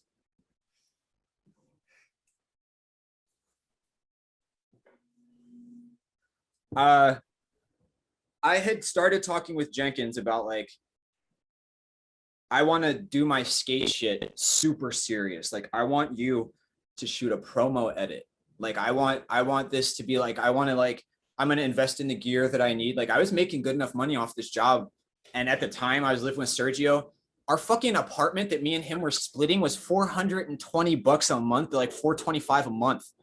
So That's like nice. in a weekend with Jenkins, I was making $300, $400, and $500 and shit. Like it was literally, it was a joke. So like, it's like where we were living was right outside of 5th Street, like right off. It was great for where I was. I started telling Jenkins, like, I'm going to invest in the equipment that I need to make my skates. Cause like to ship all my shit out here from the East Coast would be pointless. Not going to do that. Like, I'll just, buy the shit out here. And we started like devising a few things. He was telling me like, well, Revolution is wrapping up. We're going our different directions with what we want to do. And like, this is so crazy. We had this job lined up in Arkansas. And he tells me, I'm like, I run this in slow motion in my head, dude, because this is like one of the greatest moments of my life. He tells me, we're going to go out there and meet Jacuzzi. And I was like, yo, Andrew Jacuzzi is like, as far as like style shit, I got the handful of people that's like Jacuzzi skates like me kind of thing. Like we know that we skate like Colin and shit. Like we know who we skate like. I was like, yo, Jacuzzi up there. So I get to go kick it with him and pick his brain. I was like, yo, this is the shit. Like, this is gonna be fucking sick. But then he like sits me down, and John, I don't give a fuck if you're mad about this because the world needs to know. He was like, this is actually in part a business meeting with Jacuzzi. We are going to take over M1 wheels. M1 that used to have Frankie and Aragon, and they came up with the dual durometer fucking. I remember that. Yeah. So M1 just, they were selling shit, but they had no team direction. And Jacuzzi, roll in power, rest in peace, Keaton Newsom, and Jacuzzi, we're going to go into business together and take over M1. And we went out to Arkansas for a job, doubled it over and stayed with Jacuzzi. And it was literally like, I went outside to smoke a blunt, and because I wasn't like, I would have been on the back end, like I would have been on the team. I was sitting outside of the door as the business meeting was like happening for them attempting to acquire the tax information and etc. for the company. They trying to like buy the company? They were gonna like purchase and run M1. Like they were going to see if it was viable to purchase and run M1. Okay. And the thing behind this though was because Jenkins is from Florida and has filmed with and is friends with Frankie, and Frankie was already on M1. He goes, we have this idea. We're going to have 2 teams, and Jenkins would have marketed this fucking perfectly. We're going to have like the like rocker team, and we're going to have the like rap team, but it's not going to be based on color at all. That's not even something that comes up. He's like, it's basically like you, Quentin Lamb, Mike Lilly, and people like that would be on the rap team. Okay. And Frankie and shit like that. But then on the rock team, it would be like Keaton and Jacuzzi. and other people like on that side, and it would have been marketed around what people have made niche markets out of over time, like the motherfucking Sons of Anarchy wave of SSM, when everybody found out that biker gangs still exist, and like they were like, shit, it's cool to dress like, I mean, Shima was in Oakland, so I can't say like you're from Oakland, but Shima was like, all right, it's cool to dress like this, and this shit feels and looks good, so let's do that. Like everybody goes through waves, but yeah, there was a talk about having that happen, and I was like on Jacuzzi's porch smoking a fucking blunt while they're like talking about it, and it ended up being that like the dude who owned M1, I feel like his name was Wally or some shit, like he didn't want to come up off the tax information, and he didn't really want to like, I guess, let them know how much could be made or was being made at a height of like M1 functioning or something. And I guess also a few things just with like investments, etc., that things just like wouldn't have come together if everything didn't, unless every star aligned, it wouldn't have come together. But that was really like, and it was also like at the time, Mike Lilly had come down and filmed that 90 seconds earlier in that year.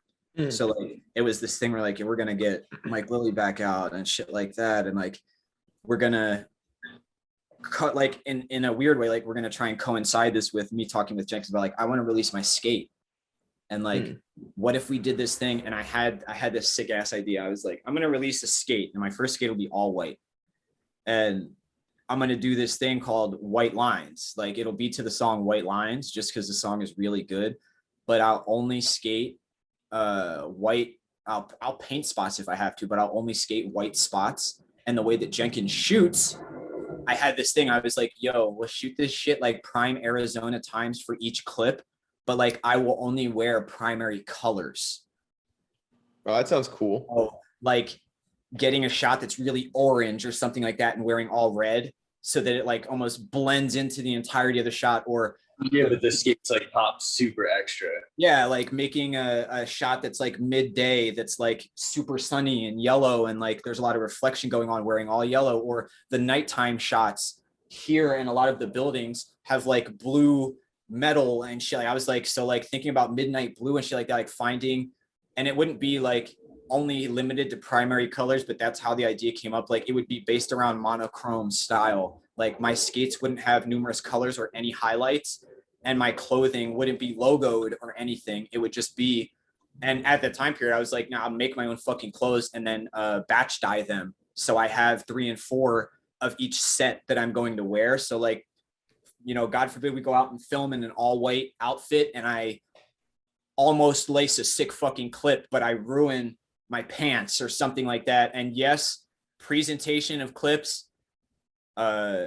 Jeff Howard be pushing the line wearing white pants and putting out clips where he'd be landing and half of his pants are black. If you're gonna wear white pants, you got to do it right, bro. That's on some Dylan Reeder shit. Rest in peace, man. What do you think about paint splatter guys that are working with paint a lot, and they show up to the session, they got like paint all over themselves? No go? Is rollerblading paying your bills? No, I guarantee that paint job is. So I don't give a fuck what you did prior to coming to the session. As long as you're not getting paint on the ledge and paint on me.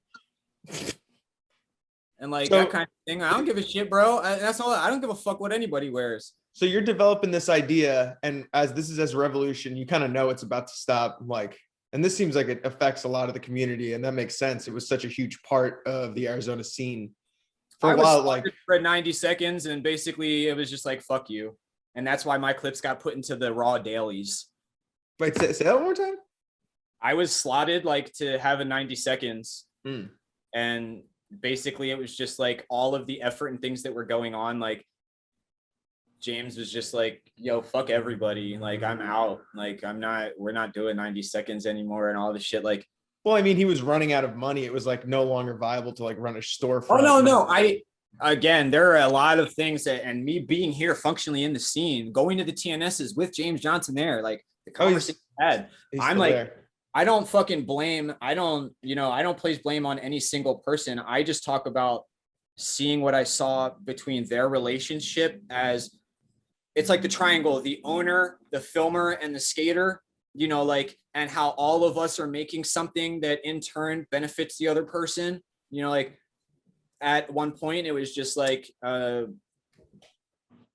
this isn't going to benefit the situation for any of us to be investing our time and energy in it. And so, yeah, once one piece of the puzzle gets messed up, then it ruins the whole triangle. And this also does go to Jenkins and me, things like just talking about like levels of professionalism and wanting to be taken more seriously.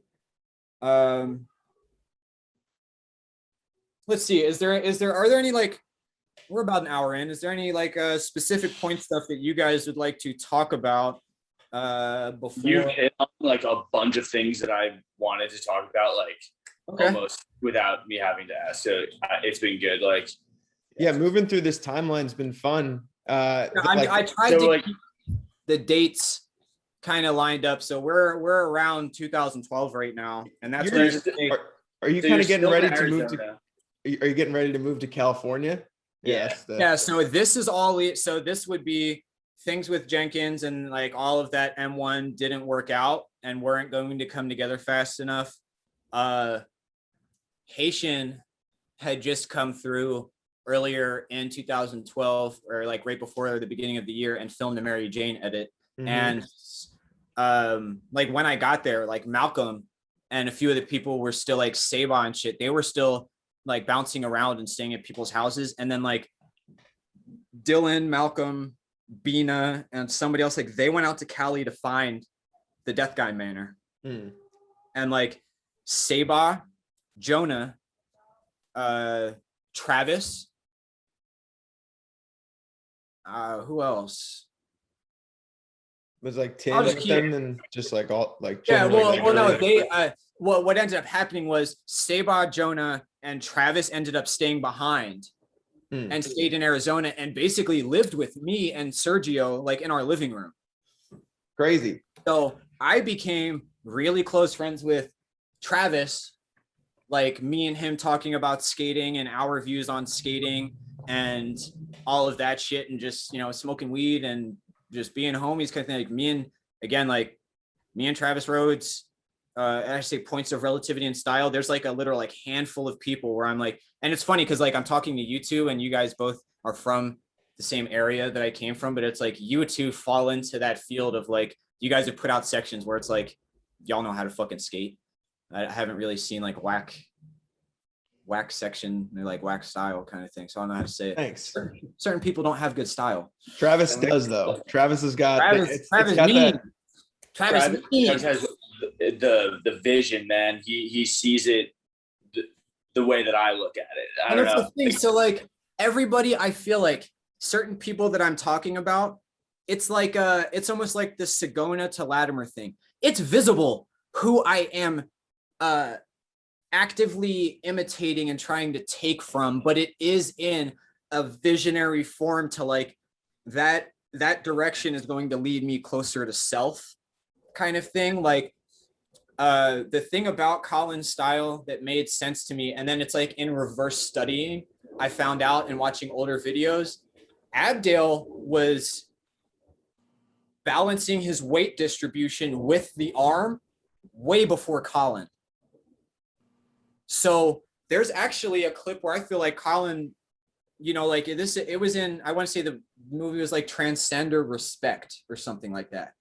And it's on these Cali ledges, like the really low ones, and like at a beach or something, but it's a bunch of them in a line that Rob Lavanos does the back royale, hurricane, back royale, those low ones. So it's Abdel skating those, and he goes fakie, and then med step, like he steps forward on his right foot, jumps into true soul, cab out, and lands with his arm and his back arm perfectly wrapped. Perfect pace. And then the whole thing. Forward, kind of thing, like, hell yeah, I know I just laced that. And then does it to true porn, cab out, locked, pops to forward with the wheel up and shit like that. And I'm like, The waiter. but see, that's, people say waiter arm, but the thing that I've furthered is you guys have to understand, it's like it's this thing that people don't realize.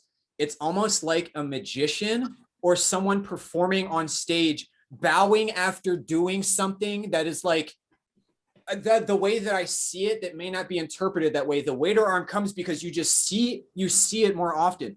But think about, as I say, think about art and style outside of rollerblading. It's like a momentum bow. It's like you bow with your momentum to the point where it would take you, but then you don't.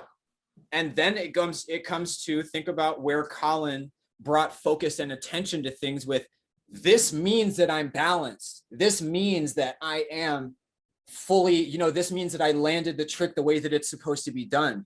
And you can apply that right or left arm to any variation. And even if it's the thing that people do, it's like what I would say, putting the arm in the wrong place. Like if you come off of a trick where it should be natural flow, that your arm is wrapped right, but you land the trick and you're you know what I mean? Still not fully postured into the other momentum. I would say things like, if you think about it, like a Bellino forward 7. There are a lot of them where he lands, where it's like it's a natural momentum landing, but if you apply the early Colin Kelso like waiter arm style rules, it goes against what it is. So coming down in rotation, it would be like natural that you land like this, like that's like yeah, like that kind, like it's just natural that you would spin. But Bellino lands so far that he over rotates and lands on all of them and then has to come back. Yeah, it is like reverse. Now I love that because it shows this thing where even before he leaves the ground, he knows that he's almost purposefully over rotating so that he's 100% landing forward, instead of somewhere he does the bio 7, like the under scoop 7 that he does, like the rocket almost, where he comes in and he's under rotating on the 540 and like coming into it. You see him when he skates park. Yeah, do it off like, but with the 7, it's 2 full rotations, and then he uses like that strong fucking core to stop it, which is insane. And that's like, the thing. that's definitely not how I said. And it's all hips and chest and shoulders where it's coming in, but he stops it at his shoulders, and then it comes. It's like, I learned this from Cheshire. Shoulders and hips are the most important pieces to worry about placement, because obviously everything else falls in line under that. So as long as, also the other thing that's like Colin and shit, as long as your elbows are lined up with your hips, so like crouching kind of thing, Colin is really fucking good with crouching and having his elbows at his knees, which people don't really, I think, pay attention to. It's like, if Colin is really into his shit and like fakey into something, Colin will be so far down before something, but like it's not it's a thing, if you notice it, like where are someone's elbows if they use waiter arms? If they use a 90-degree angle, where is their arm placed? Is it at the waist? Is it lower than their waist? How often when you're landing a trick does someone have to, like Cheshire over compresses and pops? So when he lands fakey, he'll land super low, but then pop forward and have no arm movement.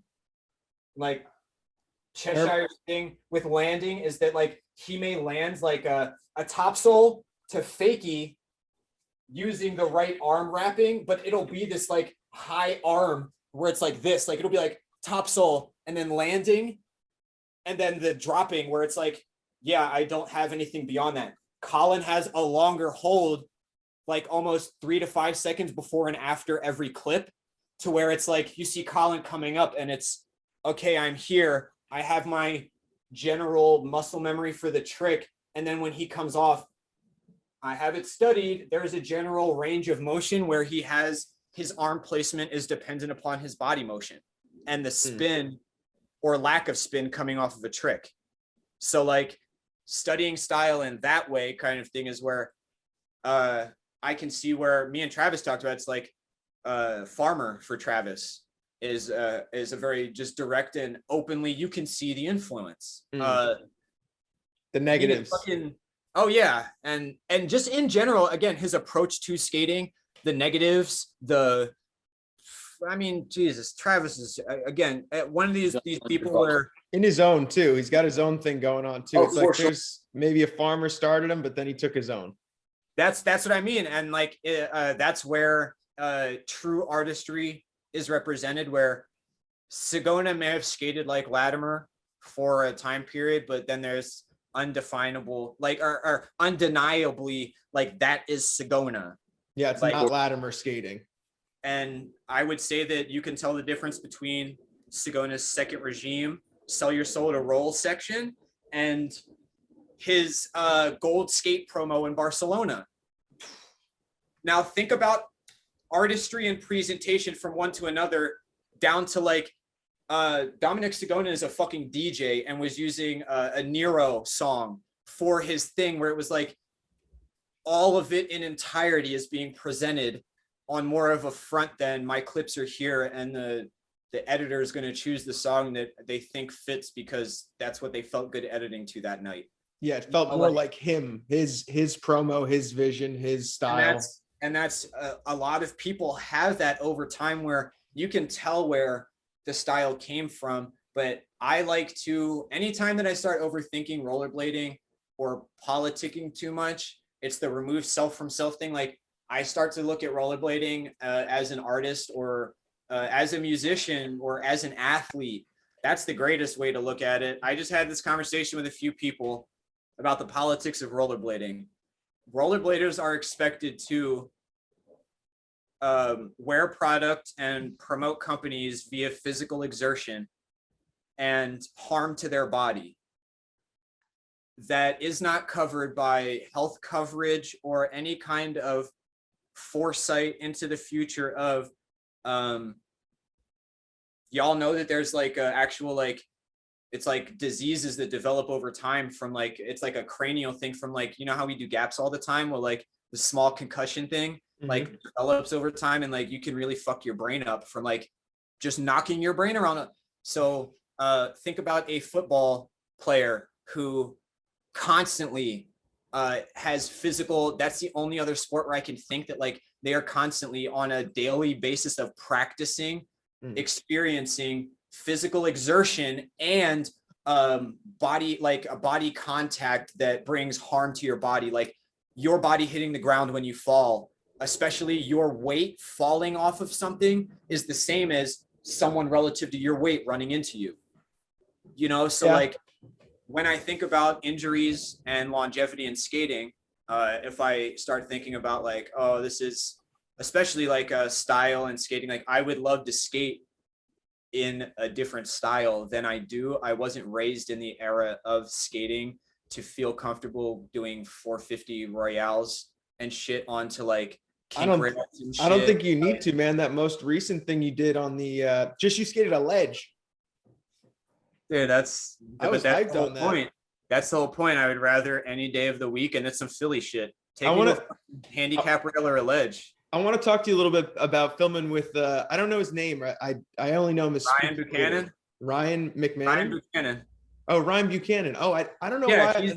he's the same person who did Creep and You Become a Monster. Yeah. And everything for Chad, all of his VODs and all of that. Yeah, he's the one who does all the TNS stuff and has done all those TNS edits even since I mean, he's archived a lot of the posts, but like for a year and a half, like, cause he stepped out of skating. I know he has a kid. He stepped out of skating for a little bit. And when he came back, he was like right back to filming TNS edits and shit like that. And like for easily a year and a half before I moved back to Arizona was doing TNS edits and like doing shit with Chad and all of that. So yeah, You Become a Monster was his, like, he did that as his, like, my last video. And they finished filming that right when I got out here in 2012. They were like wrapping up the filming for that. Devin Stewart was wrapping up the filming for Evil Never Dies, that Travis Road has a section, and you can find that shit online. And that is an incredible video. And then that's how I found out about Bina. Oh yeah, Bina has a section in there. Yeah. Yeah. Yeah, that was my introduction to Bina, and I lost my shit when I saw the extra section. Yeah. That extra section blew my fucking mind. Honey Six. Baked came out before that though, right? I don't think Yeah, so. Honey Baked came out before because in I 2012 might have even seen Honey Baked before that. Honey Baked There's- came out before. Hold on, Honey Baked came out before because in 2012 they filmed Mary Jane. Yeah. And then So- Evil Never Dies came out after Mary Jane, right? A little bit? Yeah. Yeah. It came No out way. in so if I came out in January, it came out in like March or something like that, like right before my birthday, right around my birthday or something like that, because there was a big argument about me coming into the crew and the scene, and they had been filming Evil Never Dies for a long time, and everybody, like Bina wasn't there, but it was like Zathan, Travis, Devin, Sergio, and a few other people apparently had this conversation one day that was like, Jeremiah hasn't been here long enough to be in the video, so his section worth of clips aren't going in Evil Never Dies. And then Devin, like after he told me that, I was like, okay, that's not a kick in the dick. I'm gonna take this personally and not say it to anybody, and like you're just gonna take me to every spot that I tell you to take me to, and I'm gonna fucking rinse all these assholes. And my throwaways section, if you look up Jeremiah Dougherty throwaways that Devin Stewart filmed, was like me on a motherfucking headhunting mission to like, oh, like y'all didn't want to put me in the video, I'll just outclip all of you. And the last clip, the 180 over the fucking rail into the street, he said he took all of the Haitian Mag crew there, and everybody, including Bina, everybody said, I'm not doing that gap. I did that shit first try 3 times in a row for 3 different angles. Didn't fall once. So that's my kind of shit. Like I came into Devin's crew kind of thing and like linked up with them and became really good friends with like Travis and Devin and shit. And it's just in general, like I'll skate anything you put in front of me, and I'll also smoke more weed than anybody there. So everybody loves that anytime I come around. So like, yeah, That is a fact. You do smoke a decent amount of the old pot. I mean, shit, you know, once I moved to Cali, I started growing weed. So that's another thing. Like rollerblading's cool and all, but rollerblading. Yeah. So what, like just real quick, what brought you to Cali? You're growing weed in Cali. What yeah, so that's actually what brought me to Cali. When me, Devin, Andrew, and my brother got those charges, me and my brother actually had to go stay at Devin's family friend's house, and it was this guy, his name was Dan, and he was a shaman, and he had a fucking backyard that was a rainforest in the middle of Arizona. He had kumquat trees, nectarine trees, peaches, bananas, shit. He had birds from all over the world that would fly there to nest there because he had the correct correlation of like plants and shit. He had his own oasis? Yes, he grew weed, he grew everything. My brother actually has a Tumblr page where a lot of this is documented. I can't remember the name for it, but yeah, we went there, and his house was registered through Arizona as an outdoor university. So he was one of the first people to legally grow outdoor weed for medical use. And this is where you ended up. I was one of the people who helped grow it. Yes. So sick. I ended up, and this is where it gets crazy. We were there apprenticing, you know, like we came back, we explained the situation, and he was like, yeah, I'd love for you guys to help, like in exchange for, you know, like apprenticeship, like you guys can stay here and we'll work towards enrolling you guys in the school and getting you guys a fucking degree in permaculture. So that was the idea. We start working there, and then one day, 2 people come by. He tells me and my brother, shower, shit and shave, get all dressed up and everything. We got 2 super important people that are linked to Jack Harrer coming by. Okay. And so for anybody who knows enough about weed and smokes weed, Jack Harrer is one of the most important physical movement members in getting medical, and now what you all benefit from, recreational weed, into the eyes of the government and public, and into the forefront of California and nobody would be smoking weed on the level that they are smoking weed now had it not been for Jack Hare. So open up a Google tab and do research. Yeah. See, so now get this, Joey. The two people who came by ended up being, geez, I hate saying this, rest in peace, Patricia Stewart. She just passed away back in December from cancer complications. And her daughter, who I dated while I was living in California, like everybody that knew me out there when I was living in Beverly Hills, like actually up in the hill, like I was close to Mulholland Drive, but they came by and they said, we want what's being done here in Dan's yard done to the property in Beverly Hills. And we want not only to grow weed, but food, etc. And Dan basically gave us the blessing and go ahead. Like we sat down and had this really serious meeting. He was like, I trust these two, you know, to like live and apprentice at your house. You know, like I'll let these guys. Also, we were in the middle of doing a huge run of exotic weed. We were doing like grape ape and all of these things where like we were growing an outdoor run of things there that we didn't want to leave. Like me and my brother were learning so much on our first wave of like learning how to grow, and my brother learning way more than me. Just like, I mean, that's one of those things. Like at the time, my brother was just so fucking into it. And like, is your brother still doing it now? My brother actually, it's really crazy. I'm smoking weed that my brother gave me. He grows for True Infusion. Shout out True Infusion. I kind of figured that's both him and my little brother Jake, who plays in my band that some people know of, like plays in Sands. And some of you guys may have met Jake at random competitions. Like he'd come and hang out. He has a fucking afro. Yeah. Jake, he grows. They both grow out here in Arizona. So sick. So it's like a weird thing. Me and my older brother, we go out to Beverly Hills and we started growing there. And I started dating Patricia's daughter, Rio, and was on and off with California. And that's where I mentioned earlier, my dad's health being on a steady decline. Let's see. So I moved there August of 2012.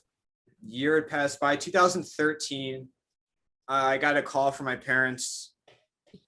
And like, I was going through some shit as well, but I got a call from my parents and they were like, you know, like, if you can, like, come home and help take care of dad. Like Matt, let's see. In January of 2012, in December, you know, going into January of 2013, my brother Matt went back to Dan's to continue apprenticing.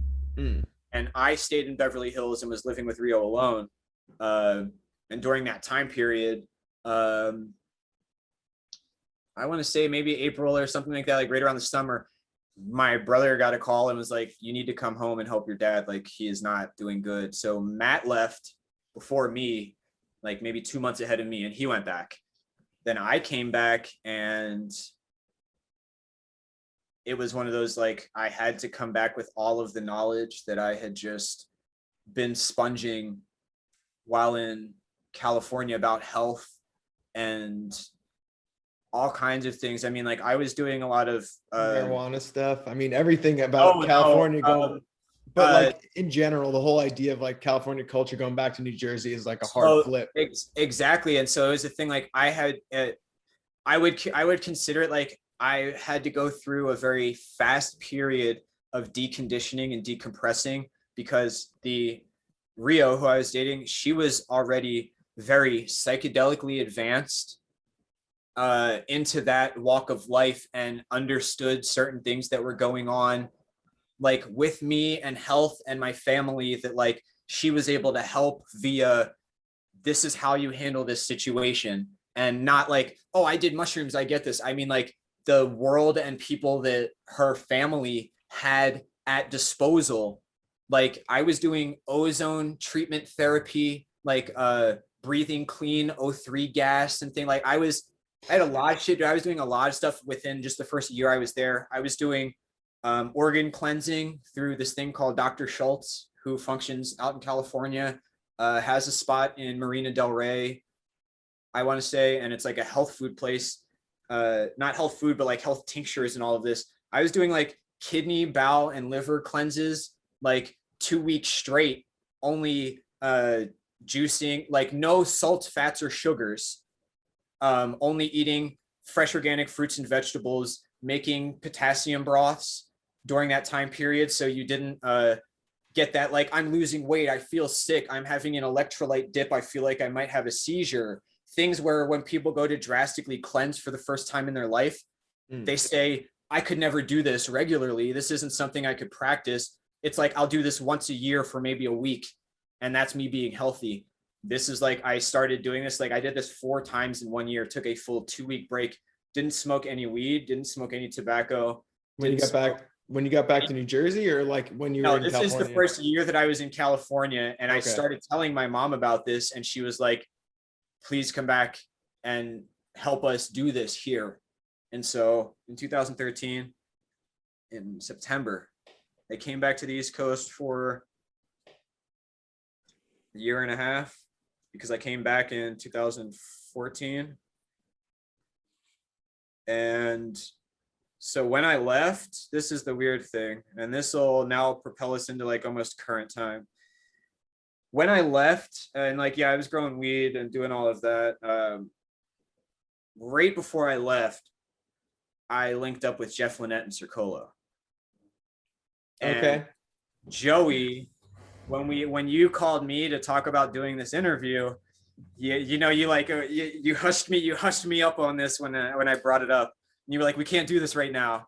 At the time, I was shopping around sponsors, and I was trying to find a boot company to ride for.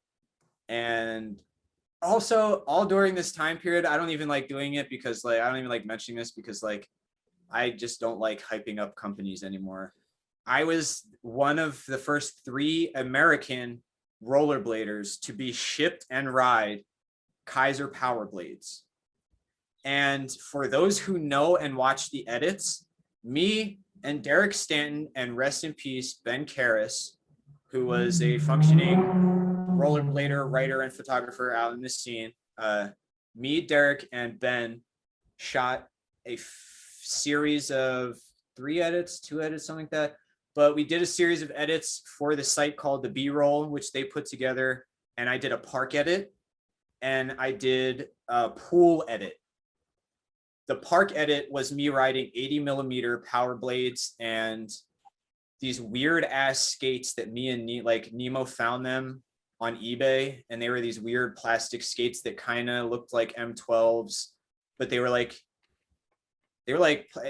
on eBay, they said plastic ice skates. So like me and him had them. And there's actually the Haitian Mag House box edit. If y'all go look that up, the skates that Nemo is skating in that are the skates that I'm talking about. Like I had. Those skates look super weird. He was skating in them with the Nim soles and the yoga pads, right? Yeah. I have a picture of them on my Facebook somewhere, and I put like Darth Vader as the setup or something. You know, like they were great, really weird skates. But I was power blading. Go ahead. He's going to the bathroom. Okay, yeah, go ahead. So you're so I was power blading before power blading. Richie Eisler and Dustin Werbeski were the only 2 other people power blading. And Britt Myslinski, Dr. Britt Myslinski, put some respect on his name. That motherfucker just became a doctor last month. Sick. Congratulations, Brett.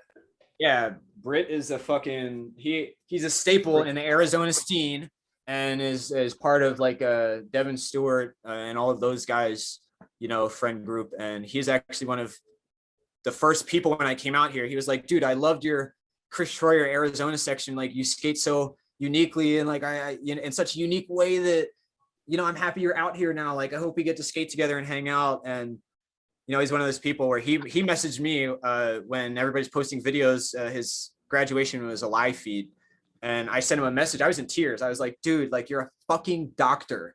Like I've done a lot of shit over the last 8 years, but it wasn't to get, you know, a doctorate degree. And he's one of these people who will undoubtedly use it for good. You know, like he's such a cool kid. And yeah, so Britt actually got a pair of power blades and let me ride them. And it fucking day and night. I was like, I can go 80 miles an hour on skates. Fuck skating flat with bones bearings or something. Like, yo, 80 millimeter with some fucking fresh bear. Like it was like literally like adrenaline junkie drug style. I was like, I've never even rollerbladed before, I guess. Like I can still do tricks. I can still flex and do top sides and back slides. The wheels don't bother me, but I can go fast. So power blading became a really big thing. Did they have metal frames on them? No, I had the plastic one. Me and my brother bought both pairs. He had the arrow frames and I had just the plastic ones. I think they're called arrows and like something else. But the other ones were metal with plastic sliders on the side that you like when you screwed in, they like bolted in. It was just like a buffer thing. Yeah, like you could grind on them. But they were like a really thin aluminum frame, like around the wheel. And the way that me and my brother skated and shit, like you could warp them. And my brother did. Like he ended up warping the fucking frame. So I skated the plastic ones religiously because plastic will get fucked up, but it won't warp. Not that crazy. Yeah, like he bent his frame. So doesn't like unbend aluminum. Yeah. And so I've been power blading for a while, and I was really trying to work out a deal with somebody to be like a fucking power blade ambassador, because this is early and a few people know about this. I was in California hill bombing professionally. Me and my brother were going on Google Maps on the terrain setting and looking up hills. We would then go on Google Maps and look up lights and shit like that.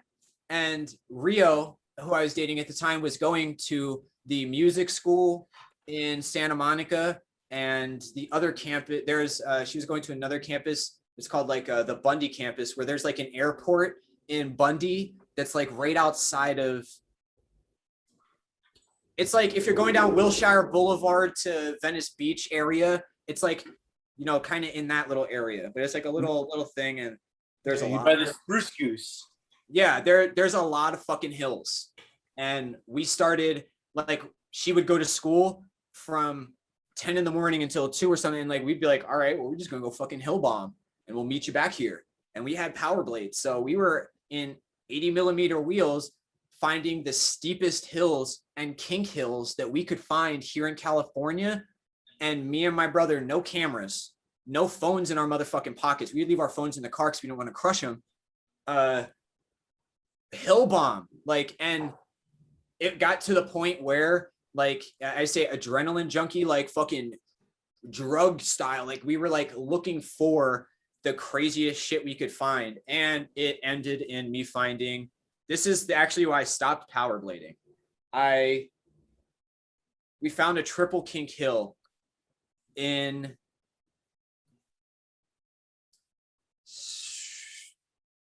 I want to say it's Santa Monica, but it's likely like Marina Del Rey, but on like the back end of Marina Del Rey, like into another neighborhood. It's a triple kink fucking hill. And the first part of it, it's like a residential street, but it's blocked off by a barrier. So like, then there's like, not really flat. It's like the hill starts. Yeah, because it's like a one-way. No, like, I don't know how to say it. It's like a residential area, and the way it's split, like there's sidewalks on both sides, but like there's just a metal like accident barrier. Like it's like a dead end street, and there's like an accident barrier, and then like on the other side of it starts a 3 fucking kink hill. And then at the bottom of that hill, there was a regular street, a curb, a patch of grass, and a fence. So like T-stopped and do a patch of grass? Yeah, like looking at the hill, it was like a T and then like that. But the way how wide the like kinked hill was, like twice as wide as the bottom street. Because I guess it was made for like in compensation of cars parking. So it became more narrow? No. So like the whole hill is super wide the whole way down. And then the street at the bottom, like the very bottom street that's like, in front of it, is just a regular 2-way street. Like cars going both ways. It doesn't have a line on it. It's just like a regular residential street. Okay. So like it's really thin. And we get to this hill after checking it on Google Maps, and there were cars parked in the photo we saw. There wasn't a car on either side. Me and my brother were planning on bombing the sidewalk because the way that we looked at it, we walked up the hill first. So we plotted it out. That's another thing we would do. We would always walk up the hill first and like see like, all right, well, we have to move something out of the way. We got to clear this little patch or something. Like you're not. Why didn't you guys want to go in the, how old are you at this point? Why didn't you guys want to go in the street? Because there were cars on. So here, there's cars on both sides of the street in the photo we saw. So we planned on going from the sidewalk and shooting out to the right on the bottom of the street because it had this big open sidewalk thing. Like it wasn't like a little curb, like just a little curb thing. It was like the whole right angle of the corner of the street was this like rollout thing. I ride down a lot of hills nowadays and I'm kind of questioning this whole method. It's freaking me. You're like, we did the sidewalk. It's usually that's like, you're trying to push the limit as to where usually in the street, you're much better off. Exactly. Well, no, that's the thing. Like we were looking at the street and going, there's not enough of an angle within the street to be on the right or left side next to the cars and then bomb left or right on the residential street, depending on if we see cars. So like, I wasn't trying to get on the street and be on the right side of the street and then like see that there's a car coming right, like towards me. It's like, if I'm coming down the hill and they're coming right, I don't have time to then like cut to the left side and then follow behind the car. Yeah, I don't want to cut in front of them. The fact that this is the last time you hill bombed is like, I know that this setup sounds bad and I know this doesn't end well. Yeah. Oh, it doesn't. It doesn't. It does not. It does not end well. How does this end when you guys decide to execute your plan? We look at the landing and shit, like I say, like coming out of the last hill and the flat of the sidewalk and how the curb lets out into the street. It's just like it doesn't even have one of those little dot stopper things. Yeah. You know, it's just a blank thing, but it's like instead of it being a point, it's like a rounded thing, and the whole thing is just like it's the dish style. Mm-hmm. Yeah. So we were like, this is so perfect because we can come from the sidewalk and I cut it. And the way that we can look at it from coming down the sidewalk, the way that this property is, they have a fence. And right as you get to this point of being like halfway down the hill, they had like a rolling property and like you could see the street from the left side. So I was like, yo, we wouldn't have this vantage point if we're on the other side of the cars trying to look over and shit. So let's go from the sidewalk, peep left to see what's coming, and veer right off of the sidewalk, and we'll just go down the street. Cut it hard. Yeah. And we weren't planning on T-stopping and going into the fence or anything stupid like that. Like we were like, we're going to, and also at the time, me and my brother were sponsored by this company out of Italy called Roll Line Skill. And they were sending us wheels that were insane, bro. Again, if I find maybe on Instagram. How'd you get that sponsor? Roll Line Wheels? Because I was doing all that Powerblade shit and free fucking edit marketing and putting the edits up, and they just hit me up on Facebook and they were like, I see that you ride big wheels. Want some fucking wheels? And I was like, hell yeah. And like they sent me like 3 or 4 packages of 65, 72, 80s, like me and my brother. You know, they were like, you guys are out there doing it, like fuck yeah. So yeah, like at this time, like we had super grippy wheels. We went back and forth between the undercovers that came stock, but like we found this wheel that was literally like, man, like you couldn't slip out on these things. So again, it may seem like this sounds stupid, and for a regular person, maybe bombing a hill on 60s or something, or regular size wheels, you're like, I wouldn't do that. But at this time, me and my brother were hill bombing for 3 months solid easily, and neither of us had slipped out once. We'd never gotten in an accident. We'd never miscalculated and fucked up. My brother had never, doubled up in speed and like tackled me trying to slow.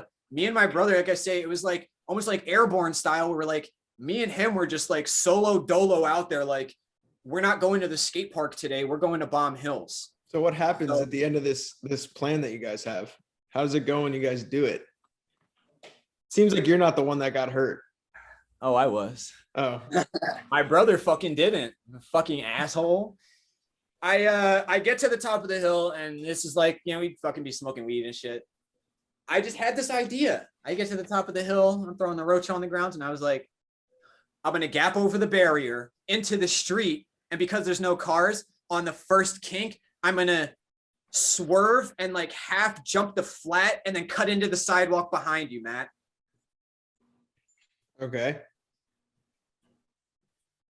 And I jumped into the hill and I went to curve to go do that, but I was too far over to the right and I would have had to jump over a way big grass gap to land on the sidewalk. Like I didn't get to like the open part of the sidewalk and before. So like as I'm about to turn, I'm already about to hit the second down as I'm thinking of jumping, and there's a whole grass gap and the sidewalk. I was hoping to slide in before it. I like, it was one of those things like I see my brother go down and like, I guess it's like I jumped over the rail with my feet to the right.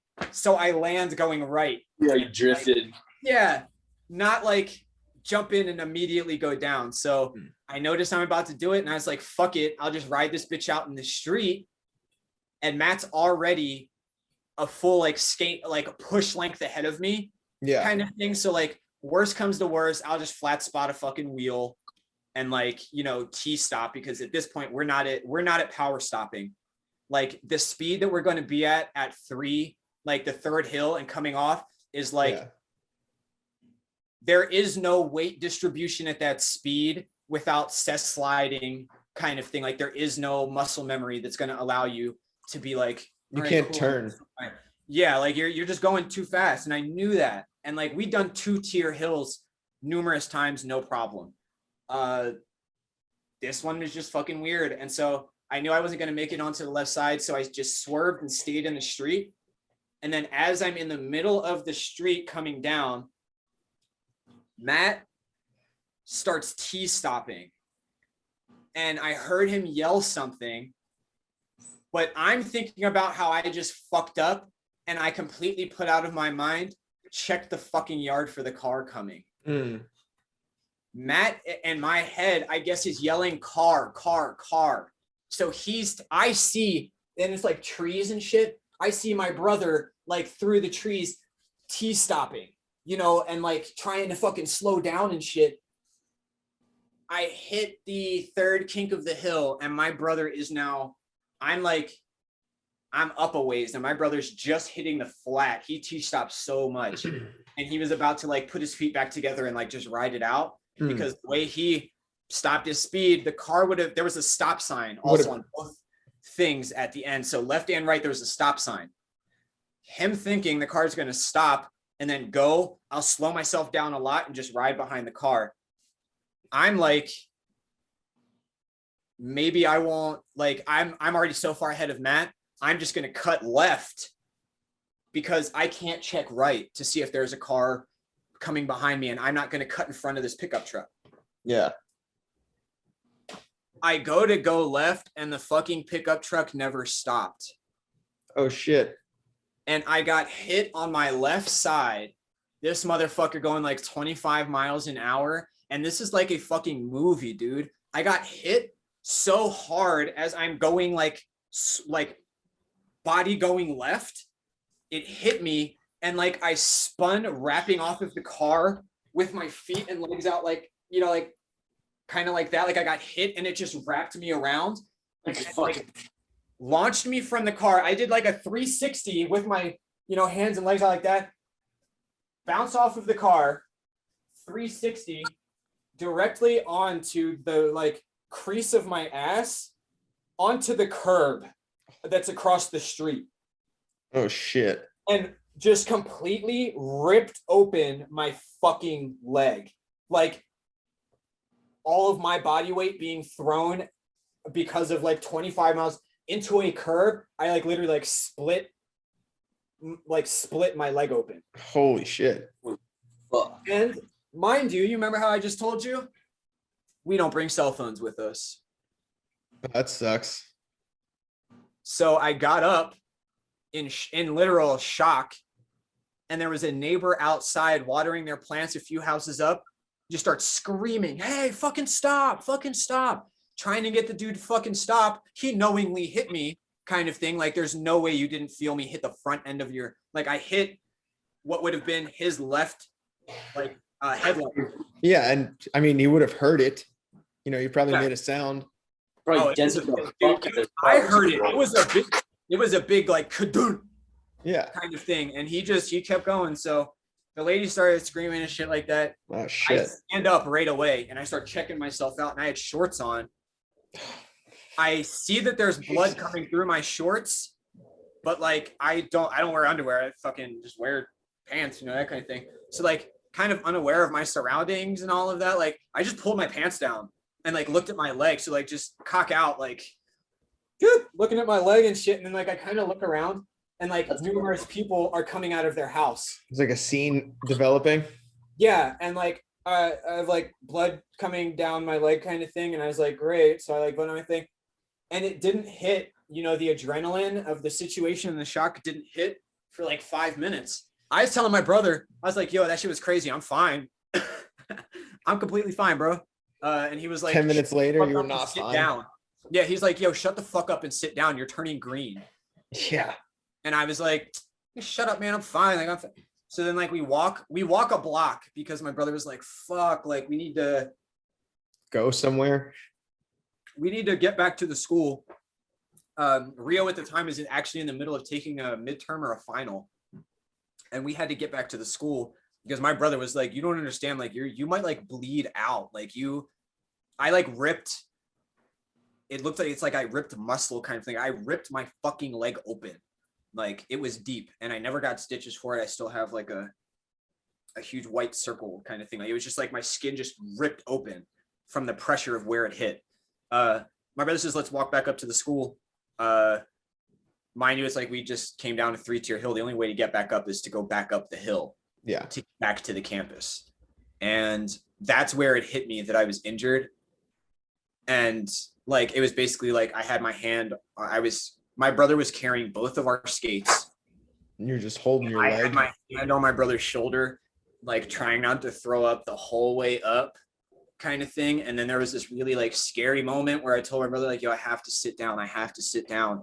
My brother's like, you can't sit down. Like, you're going to like allow that to like be like, I can rest for a second and you're going to pass out. And like, I can't have you pass out right now. Like, I don't have a cell phone and shit. And like, also my brother is like fully both arms sleeved and tattooed and has tattoos on his neck and like clothes. Like, I mean, we were wearing like shorts and t-shirt. Like we were basically, it's like, you know, Billy O'Neill comes and knocks at your fucking door during the SSM era, and you sure you're gonna open the door and be like, yeah, do you need something? It's kind of like that. Like, you know, I had short hair and stuff, but like, you know, we were in like dirtbag skate mode kind of thing. We've been out skating, we're all sweaty and shit. So he was like, I can't have you pass out. We just got to make it up to the campus. You can be within a block of the campus and sit down, some shit like that. So we get to a block of the campus, and I sat down, and I've only ever passed out once in my whole life from like something pain related, and I can always ride out the wave or puke or something like that.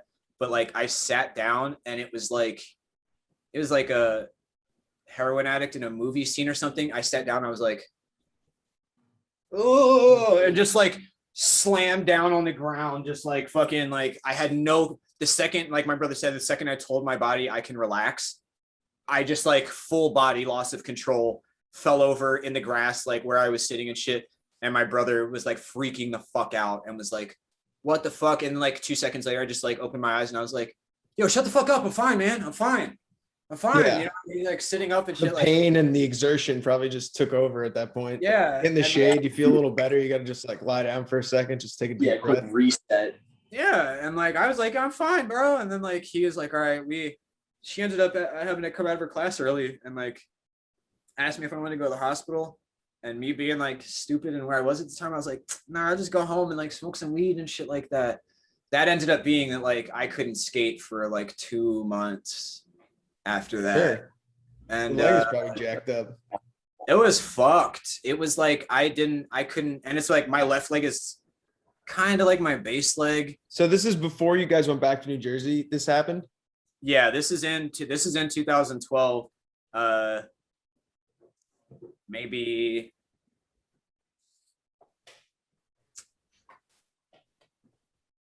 this is in like maybe like the summer or something of 2012, August, something like that. So And how then long? How long were you back in Jersey for?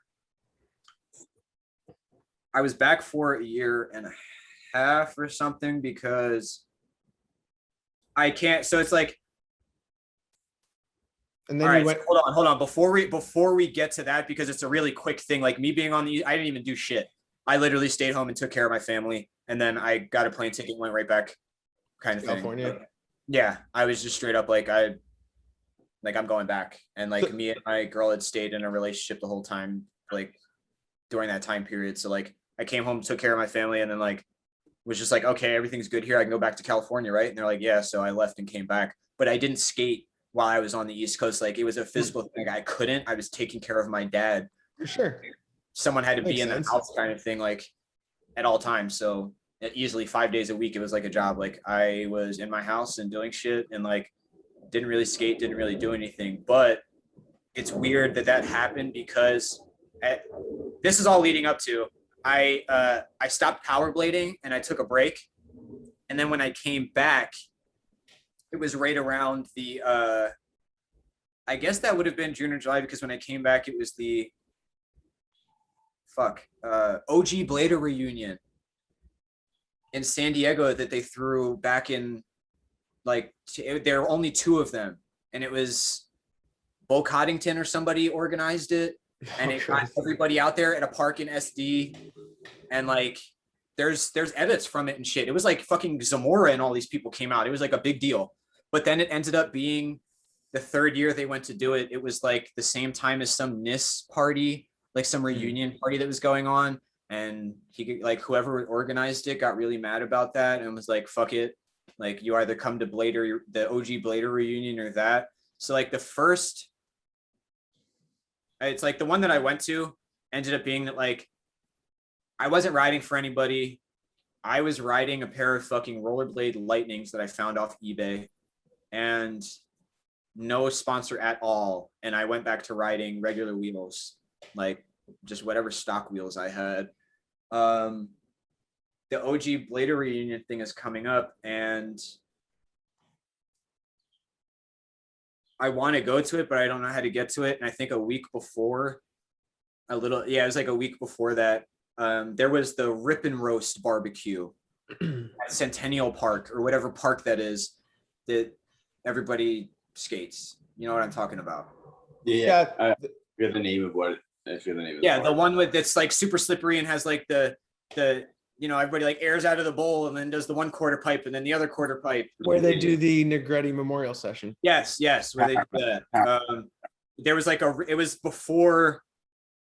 I think it was before they established doing those. It was before the Negretti barbecue. It was like 2012. It was called Rip and Roast Barbecue, and it was just like everybody came out and there was barbecue. I went there, and it's funny because there's a Daniel Scarano edit, the dude who films Chris Calkins. Shout out Daniel, he's my dog. Yeah, so there's actually a clip of me in his like Rip and Roast edit and Powerblade frames, like the stairs that are there. I like roll up the ledge on the stairs and like dark fish the flat of that weird set that's to the side. But it was in Powerblade just because I was like, I literally hadn't skated in months up until that thing, and then like I just brought my skates with me, how they were set up. Yeah. But I had Cody Sanders had just moved to California at the time. From Texas? That Cody Sanders? Yes. Yeah. Yeah. Yeah, Cody Sanders. Texas Cody Sanders, yeah.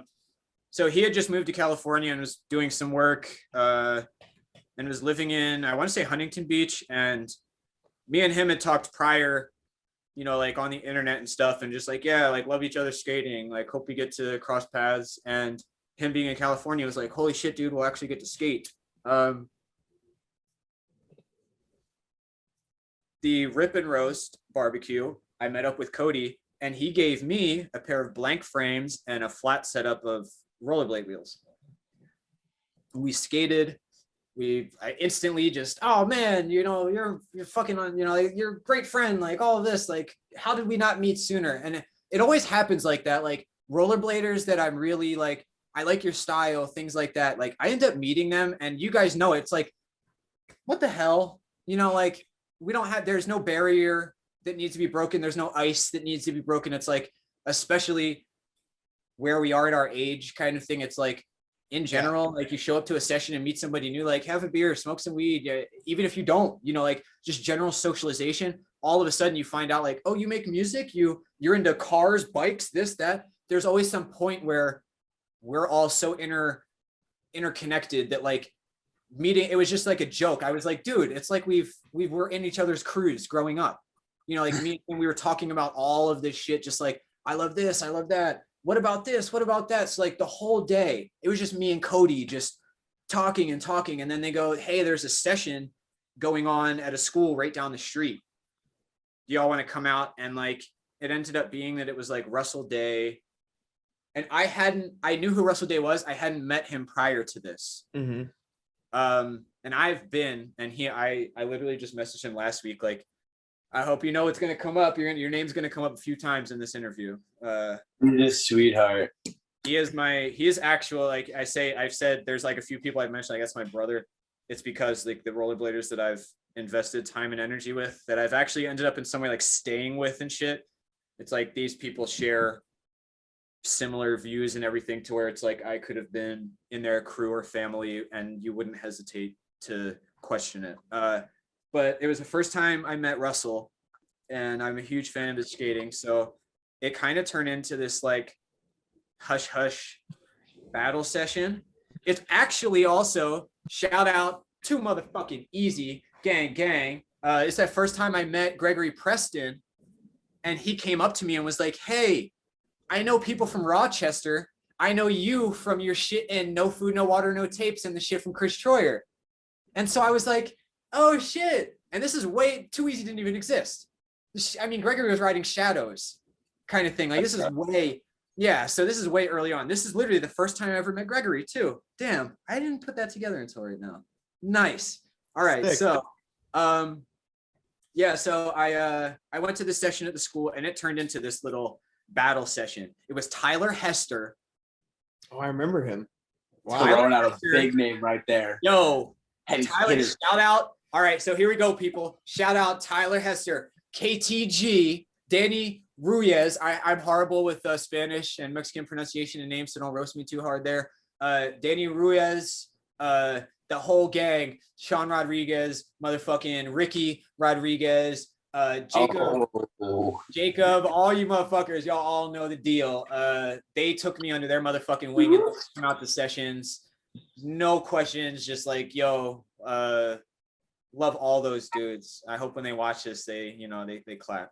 God damn. All those motherfuckers though. That's a sick day that's a sick day to come up on and meet all those dudes. Yeah, it's like all of those guys were there. I actually came with like that group of people. I came with like Jacob and one of his friends and stuff. Like we're all at this session. Tyler Hester and all their, those crew of people, and it just turned into this like mini battle between me, Russell, and Tyler. And Tyler put the nail in the coffin. I can't front. Tyler, it's like Tyler and Russell way ahead of me. They're generations ahead of me kind of thing. But Tyler there's this long curves, like kind of curved steel edge. Tyler Hester just came through and went sweaty 3 sweaty, and then he did sweaty 3 topsoul. Ooh, hard topsoul. That was hard, crazy, hard. Yeah, no roll, no slidey foot. Fucking sweaty with the H block locked to 3 topsoul H block locked. And it was one of those, he did it, power stomp that bitch, and everybody, hands up in the air. God damn. And it only took him a few tries. He did sweaty 3 sweaty like first try or something. And then he was like, okay. And like me and Russell, like it was like my go-tos at that time, because I hadn't ridden flat in a long time, backslide alley top tricks. So me and Russell were going at it with backslide alley top tricks.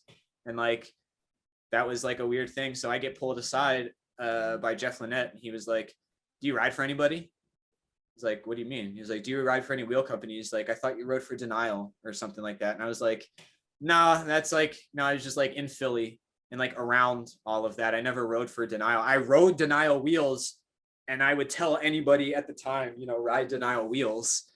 Came with a sick bag at the time too. Yeah, man. Yeah. So I'm like, and literally, I was like one of those kids. I'd be here out in Arizona, like, hell yeah, I'm riding John Schmidt's fucking pro wheel, his pro gray wheel with the Philly He was logo. my weird counselor as a kid. Yo, I grew up a town away from, like I grew up in Collingswood. He grew up in Audubon. It's like 15 minutes away. It's the same town that Mikey Evans grew up in. And like all of those guys, it's like I say, it's such a small, weird, like small world with rollerblading. Like I grew up watching John Schmidt Skate. inadvertently. Like I grew up, and there was a kid in that town named Chris Akocious who filmed Meatwad and Chris Shaw and all of those guys. And he lived right up the street from my grandparents' house. And one day when I was like fucking 6 or 7 years old, I told Eddie B about this. I was at my grandparents' house, and where they live, there's this, it's called Lee's Lane. And it's like a lane that leads down to the lake. But also if you just keep going up the street, that's where Chris Akocious lived. One day when I was 6 or 7 years old and I was into skating, I saw Ed Braxton and a few other people skating down the street going to Chris Akocious' house because they had come from the fucking train station. And they were going, and I ran outside and I was like, guys, stop. I have rollerblades. I rollerblade. And I was like, I stopped them and I talked to them. And I brought this up to Ed Braxton. He was like, dude, I vaguely remember this. Like we were going to Chris Akocious' house to like trade skate parts and have like a session and like skate Collingswood High School, which was, you know, it had plenty of spots. So that's a weird thing that happened there. But yeah, so all of the crews and all of that shit, it would be something like, how did I not meet Russell? How did I not meet Cody? All of that. So Jeremiah, we're coming up on like almost 3 hours, and like in an effort to like pull the timeline in. Yes. So you're in the crew in California. What brings you back into Arizona in 2019? So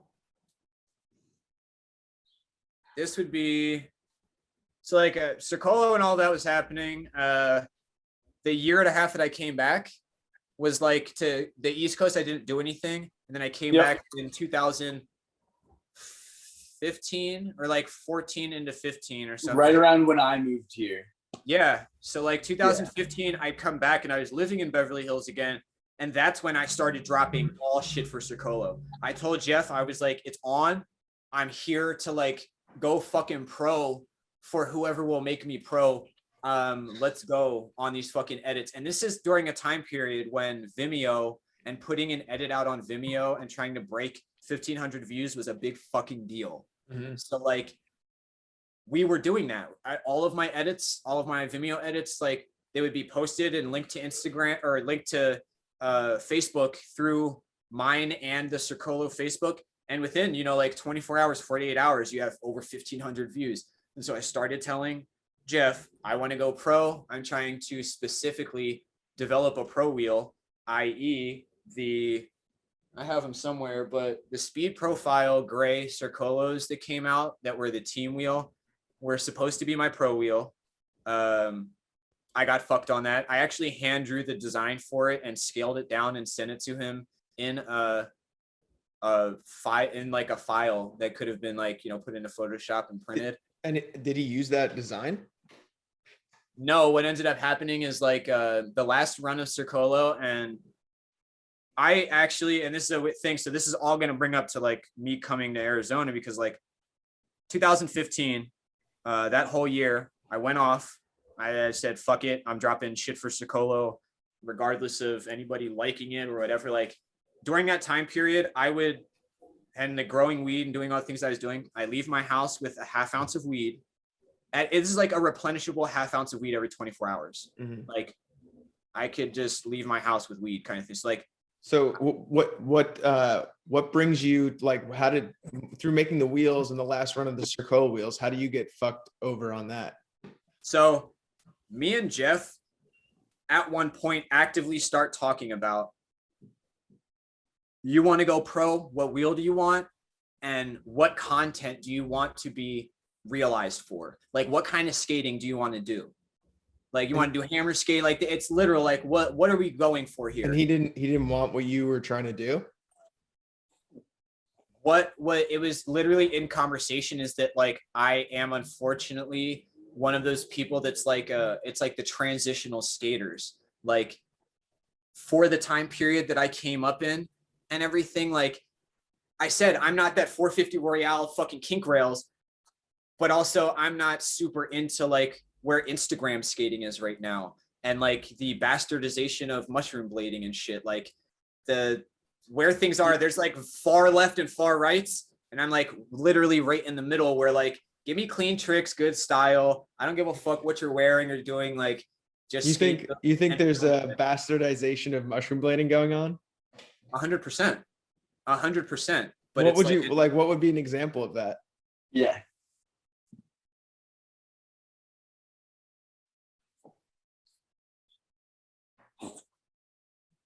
people,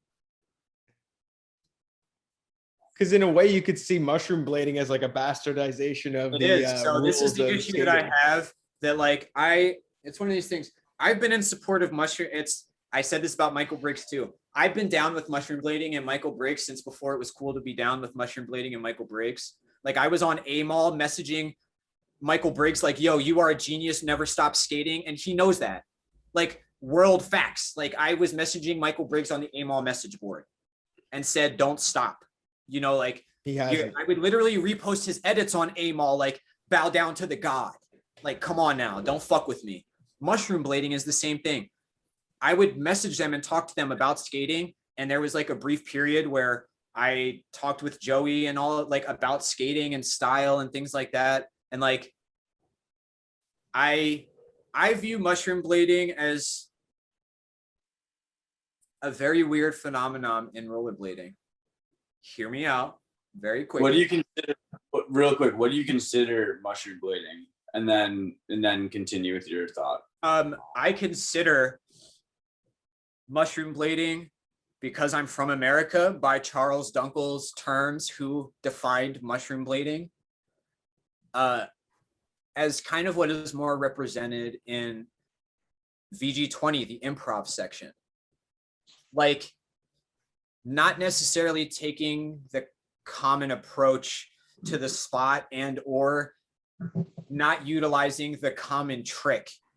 So when like cess slides, toe heel manuals, things like that, and or so like, I feel like that's like a very early thing, like just interpreting a spot differently or having a very weird selection of tricks is like kind of what I would say is like the birth is. And like, look at Charles Dunkel in any section, but especially I would say fucking steal this video, bro. Like, he has a thing where he does like a dancing toe manual thing on that pad. He does like half cab right toe manual to spinny left to right to cab off, and like, it's literally in a parking garage on a little pad.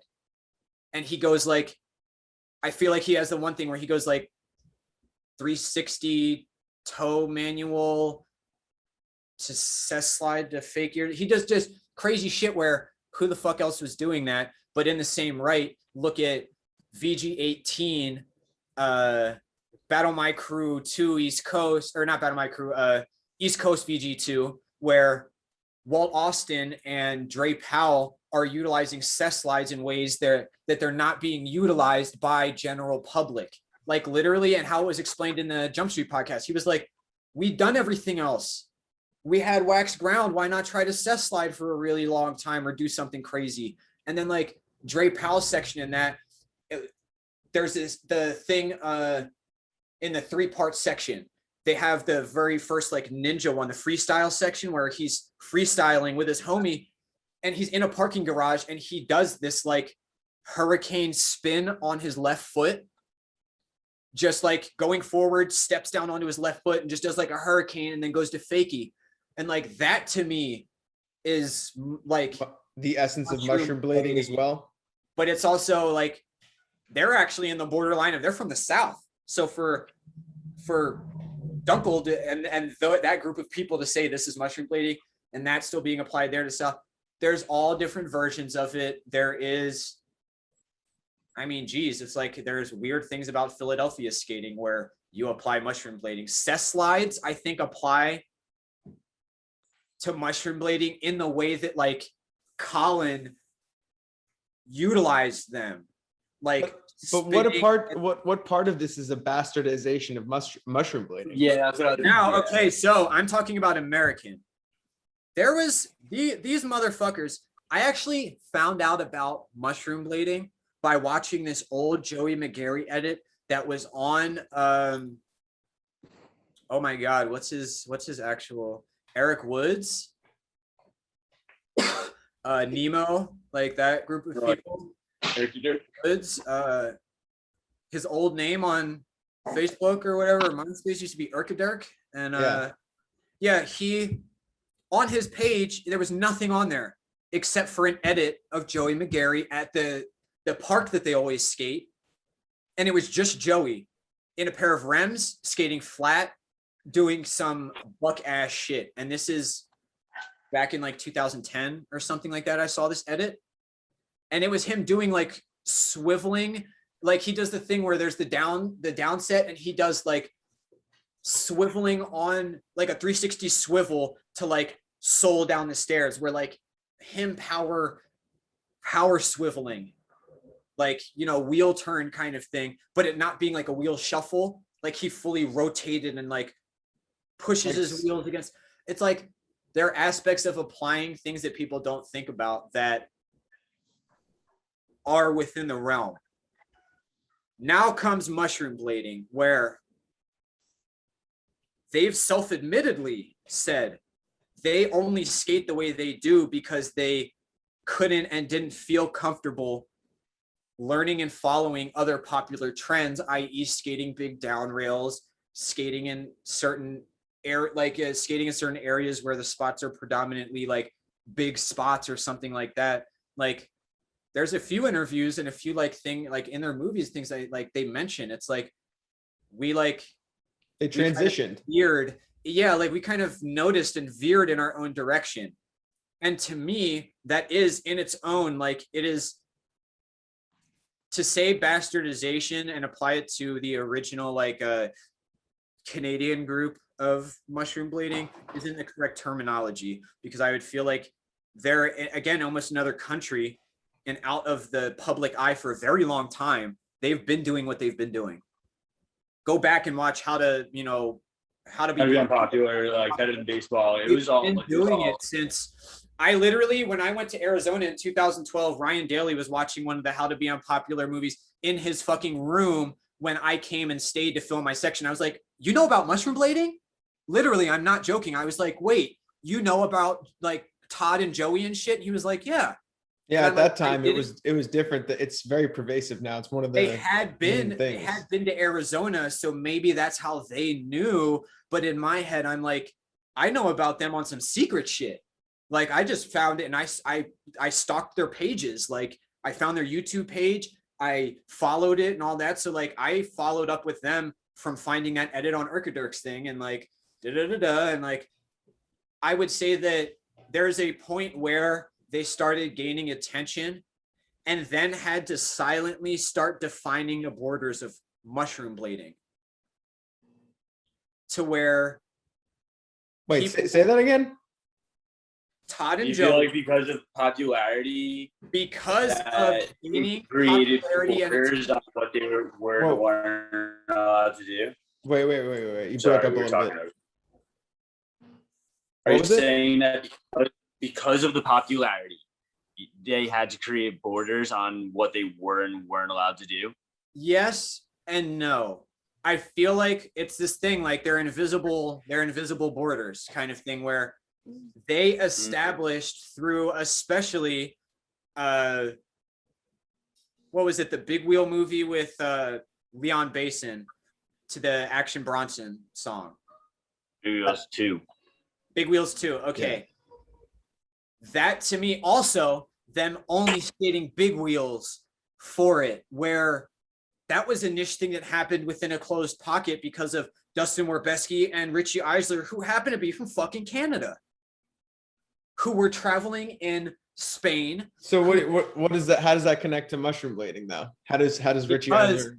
Because they make a product that then as I was saying, power blading didn't fucking pick up until maybe the last few years. People weren't really into it. I was literally getting made, and I'm going to fuck y'all up on this. I was literally in the Haitian Mag house getting made fun of for riding power blade frames. I remember that era.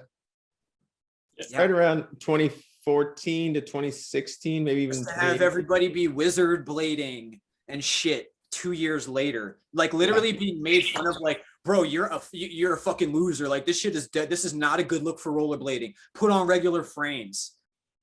I mean, there's some pervasive people that still hold those values, which is kind of funny. But and guess what? All of you rollerbladers that hold nostalgic values are all still broke as shit and working 9 to 5. So go fuck yourself. There you go. There's a message. None of you have ever done any. None of you with these opinions. None of you have ever done it with these opinions. None of those people have ever done anything beneficial for rollerblade to uphold their values. And if they did, we wouldn't be having that conversation. So let's call a motherfucking spade a spade. All these people who complain haven't done shit but complain. So wrapping all of this up, I would say that mushroom blading is something that, yes, when it started gaining attention, they started not only producing content more frequently through social media, but started talking more, doing podcasts, etc., where you then get more of a range and an idea and exposure to what they do and don't apply to their own influence in skating. Like they were saying, I remember the one Colin podcast they did. Colin brings up, he's like, who's the predecessor to your style?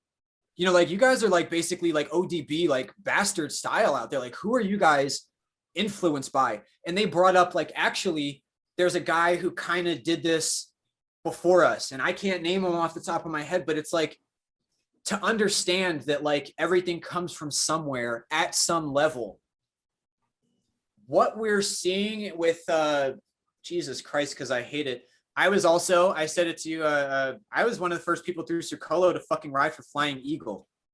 So leafy riding Flying Eagle, like, I was kind of I was part of why they developed the sole plate for it. Is Free still on Flying Eagle?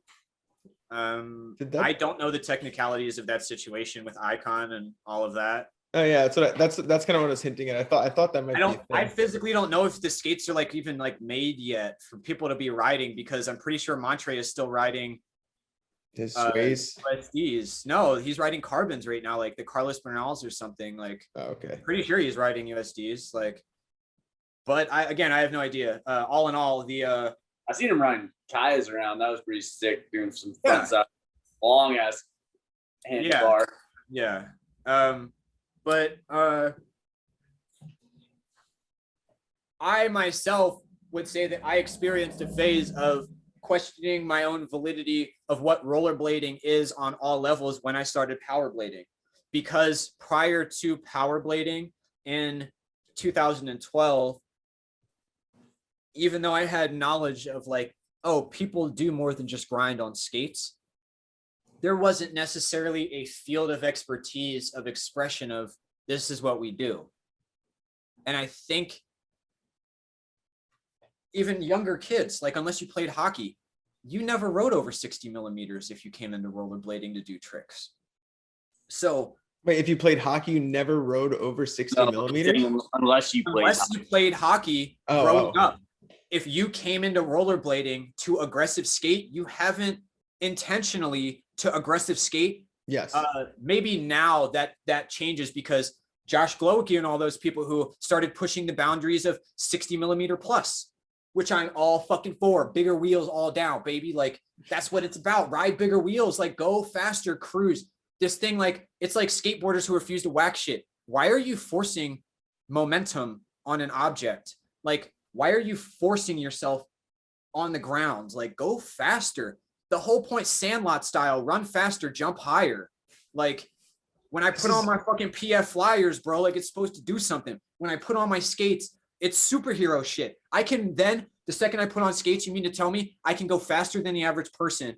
I can jump higher than the average person. I can grind for distances and transport myself from point A to point B faster than a normal person. I can fly for an extended period of time. Tell me it's not being a fucking superhero. That's what I say. Like, at some level, you have to realize when you remove yourself from self, there's weird shit about rollerblading where I say, like, just looking at it, like, to pin it down and saying mushroom blading exists, and then there's bastardized styles that have grown off of it, and people like Wouldn't you just say that's like the same as like the influences that they took from other people though? Exactly. It's a never-ending cycle that occurs within life and nature and creativity. Look at the music industry and people defining genres. What is grunge to a person who functions within that scene and makes that music but doesn't follow that label? Like, that label was given by someone else, or they took on that label. But like, to the actual person who functions within that scene, do you think they apply that to their own shit on a daily basis? Do you think that they walk, I'm a mushroom blader? Like, no, I fucking rollerblade. The style in which I choose to present myself may apply to this label.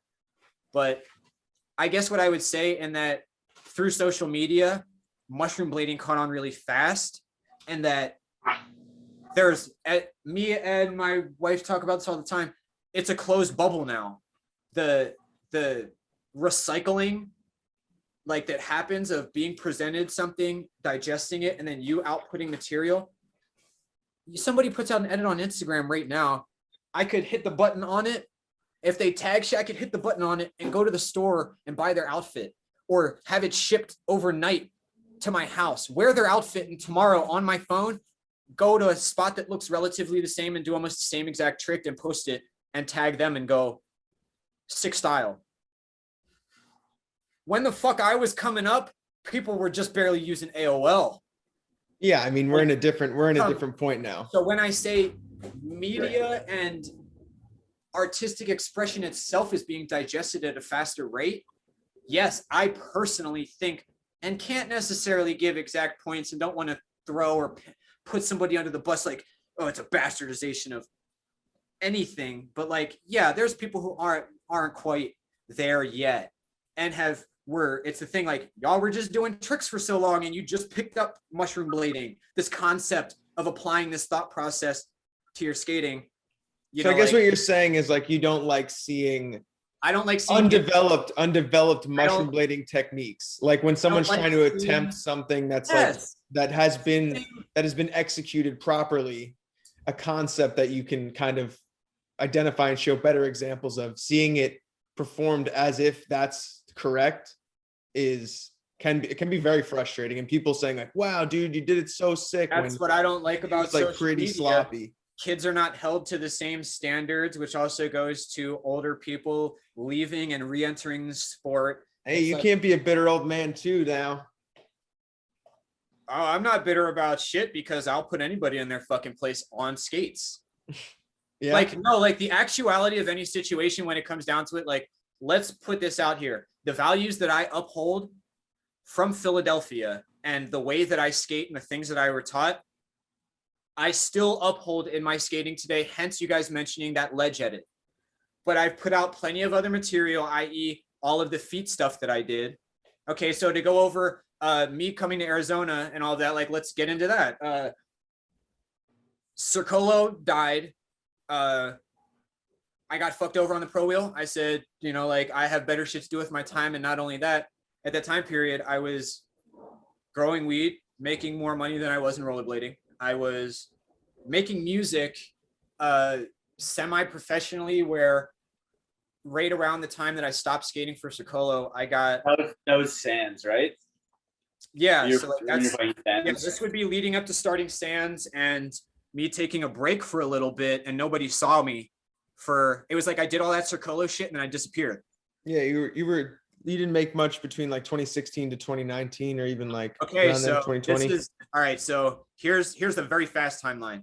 2015, I came out, I did work, I wanted to go pro for Circolo. We were slotted to do that, and You died. November 10th, 2010. Or 2015, Jesus Christ. November 10th, 2015, I was staying with Russell after Blade Cup. I was going through some shit with my girlfriend and I needed to skate and film for an edit. Like we had a team Circolo edit. Yeah. So I was like, hey, I'm going to go and stay with Russell for the weekend, like Friday through Monday. Like I'm just going to go stay with Russell. I just need some time to just skate and not come home every night, go skate the next day. Like I just need to like skate trip right now. So you needed to film an edit with Russell, and did he help you film? Were filming. So this would have been for the Circolo dot edit that was put out, and it was the full team edit with like even like Yuri Butello and all those people. I went down to film with that. November 10th, 2015.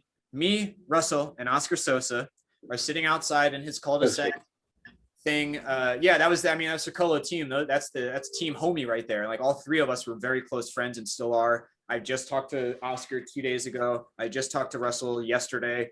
Like those are literally my brothers, my friends. But we were skating out in front of his house and we got done skating and I had just gotten some tricks back and I go inside and check my phone. And a few weeks prior, because of health complications, my dad had from the knee down on one of his legs, the leg amputated and didn't really recover from it. And my dad died while I was at Russell's. Right next to him, his mom and Oscar Sosa. I was on my phone and I had missed calls from my mom. Like it was within minutes. Like I was doing tricks as my dad as my dad's spirit left this earth. He was like, and the weird thing, I almost cried saying this to my mom earlier. I was like, Mom, I was skating a P rail just like the P rail I had out in front of the house on Stokes, that like our house, and like I was getting back all these tricks just like back in the day. Goddamned if it wasn't Dad sitting over me, like giving me some tricks back. I opened up my phone. I had 2 missed calls from my mom and a text message that said your dad coded at blank time, like this. And I called my mom and it didn't register for like 10 minutes. I was on the phone with my brother and my mom and shit. And I was just like, what? Like, what the fuck? And then like, I put down the phone and like fucking, it was like the world went blank. I just like, I think that I only didn't pass out and fall over because, let me take a deep breath.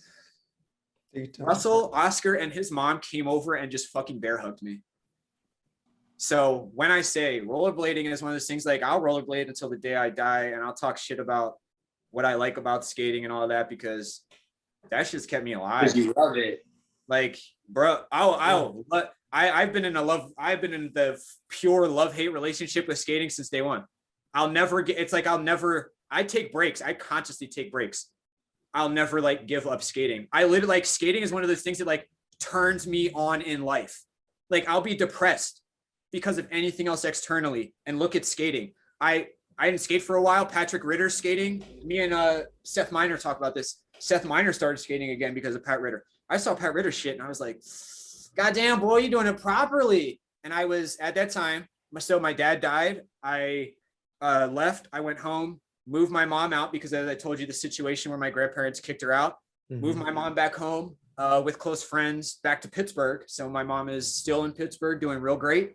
All of my other family members are doing great. I'm the middle of 5. So my older brother and my youngest brother are both out here in Phoenix with me. And, me and my little brother still hang out, make music. My older brother has 4 fucking kids, so he doesn't skate as often and like on camera as he should, that kind of thing, but still has every pair of NIMS. That's cool. Your family's still close. Oh, well, yeah. At this point. Yeah. So it's like all of us still like, it's like we're out here and then my 2 other siblings.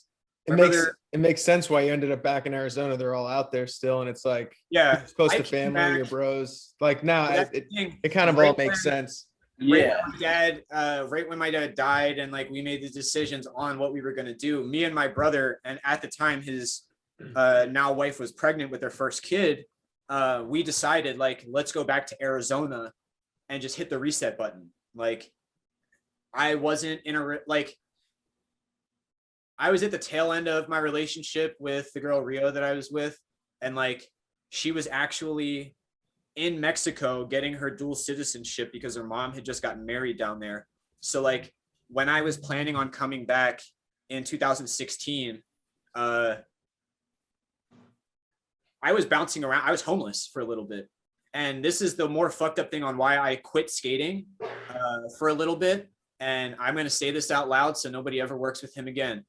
Every Circolo edit that you guys like that came out in 2016 and me skating cults, I produced while skating, while sleeping on the closet floor of Jeff Lynette's apartment. He had a storage because he was property manager. He had the keys to a little closet, like storage unit thing that he kept the Circolo shit in. And this piece of shit really, like, I didn't have anywhere to stay because my girlfriend couldn't physically leave and come back up from Mexico kind of thing and like come back and like put me up and all of that shit, like all this crazy shit. It was just like a weird situation. He like really let me like feel like I wasn't allowed to be in his house or anything like that or sleep on. He had a futon that Cameron Talbot had come and stayed and filmed a section for Circolo and stayed in his house. He like made me sleep on his floor of the storage unit closet. And then when his wife found out that I was doing that, snapped on him and was like, why would you do this to Jeremiah? Like, he can sleep on the futon. Like, she basically was like, Jeremiah, like, go get in the shower, go to sleep on the futon, like handed me money and was like, they live next door to a fucking Fry's. She was like, go get yourself food. She got really mad at him. And so like, basically after that little run, and when I got back to the Beverly Hills house, I quit. The second I was safe, I quit. And he fucked me on my pro wheel, like all of that. Like I was sleeping on the ground filming my pro edits, that everybody was like, I literally had people commenting on my shit. Like Chris Calkins was commenting on Circolo's post, like, damn, when are you going to make this kid pro? You know, like, so it's like leading up to that. So I, in 2016, up into that summer, started growing weed under contract for somebody else, which made me step away. But so after all this happened, you moved back to Arizona. Like, was it because your brothers were out there? No, 2000. So it's like, no, so like 2000. So 2016 into 17, I was growing weed and I met Hannah and we moved. So this will be really quick. I moved out to Coachella Valley area and then San Bernardino. And just one day, I got a notice about Keaton Newsom's memorial session at Garvanza Skate Park. And I went out and I skated, and I hadn't skated in easily 6 months, over a year. Like I hadn't put skates on my feet. Okay. And Gregory just messaged me, and Robbie Pitts posted it, and I just started posting it around. Like, I hope to see everybody there. Like me and Keaton talked a lot. I won't go into detail about shit because like it's one of those, like, I don't ride for razors or ground control or anything, but like I have messages on my Facebook where Keaton was directly asking me like, will you ride for ground control and be on the watch list team right now? And I said no, because I'm done with Circolo and I'm taking a break from skating. So me and Keaton, rest his fucking soul, like Keaton was doing work behind scenes that people don't know about, trying to keep shit going, trying to keep me going, trying to keep people going. I took a break. I filmed that edit. Gregory told me like, you need to start skating again. And if you ever want to skate, hit me up and we'll film something. I hit him up a little bit later, and this was 2018, the Too Easy edit that I put out with him. This was a fucking knock to the three. That was 2018 into 19, because that was in December, and that's why in the edit it says 2019 at the end of it before it loops again, because like me and him were saying, like everybody that we were skating with, we were like, 2019's comeback season. Like I'm gonna be skating for Too Easy. I'm gonna be back and skating with y'all and shit. Like I cleared out my schedule. I wanted to skate again and shit. So that edit that I filmed with them, this is all leading up to Arizona. This is all leading to me coming back to Arizona. I was skating with them, and ever so conveniently, Lonnie Gallegos walks past us because he was walking. He lives, you know, he at the time like that, he lived super close to MacArthur Park, and we were skating right outside of MacArthur Park. And I was actually doing this fucking, I was the ender of that edit, the gap over the wall into the street. Mm-hmm. Lonnie was walking a friend home and stopped to watch us get the clip. And then he told me like, hey, like, you know, like basically in passing, we should have worked together, shit like that. Like, also, I guess when I got on Circolo and Cody Sanders, all of that, Cody Sanders got me on the rollerblade for a little bit, and it didn't work out because the skates didn't work out.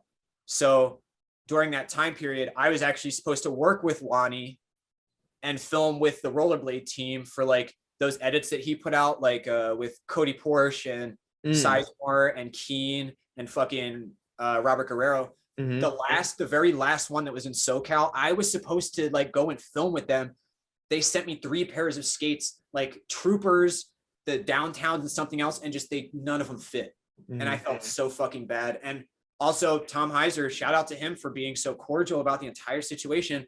And he literally told me at one point when I was like, dude, these Downtowns don't fit. The colorway's fucked up. I could dye the whole thing. And he's like, I could put you on retainer until next spring when we put out the black and white Downtown, if you like want to wait until then. And I was like, I appreciate it, but you know, like that's cool. It all was like very. No, Tom is actually one professional, you know, super professional person that I've really dealt with. And you know, that was again rollerblade for all companies. It's like, yes, I would like to get a skate for Razors before I die, but good fucking luck on that happening. So hey, yeah, all right. We gotta wrap this up though. We've been at this for 3 hours. Yeah. I came back to Arizona because after working with Lonnie and doing all of the feet stuff, I had a lot of music stuff going on simultaneously. And Lonnie, my wife June, and I at one point, it's actually Joey, the last time that I saw you at Lonnie's, we were in the middle of like producing an album. Yes, you had that giant board on. Yeah, I had the huge 16 track over there. On like the coffee table, dude. It was wild. And that's the thing, like me and Lonnie and June have, you know, we already recorded, and we like, you know, we work on music, and Lonnie works on music in his own time and makes his own kind of like music and shit. So like we basically, you know, it's all under wraps. We got a project together, we recorded some stuff, and like that was the focus, because also this is literally right before COVID.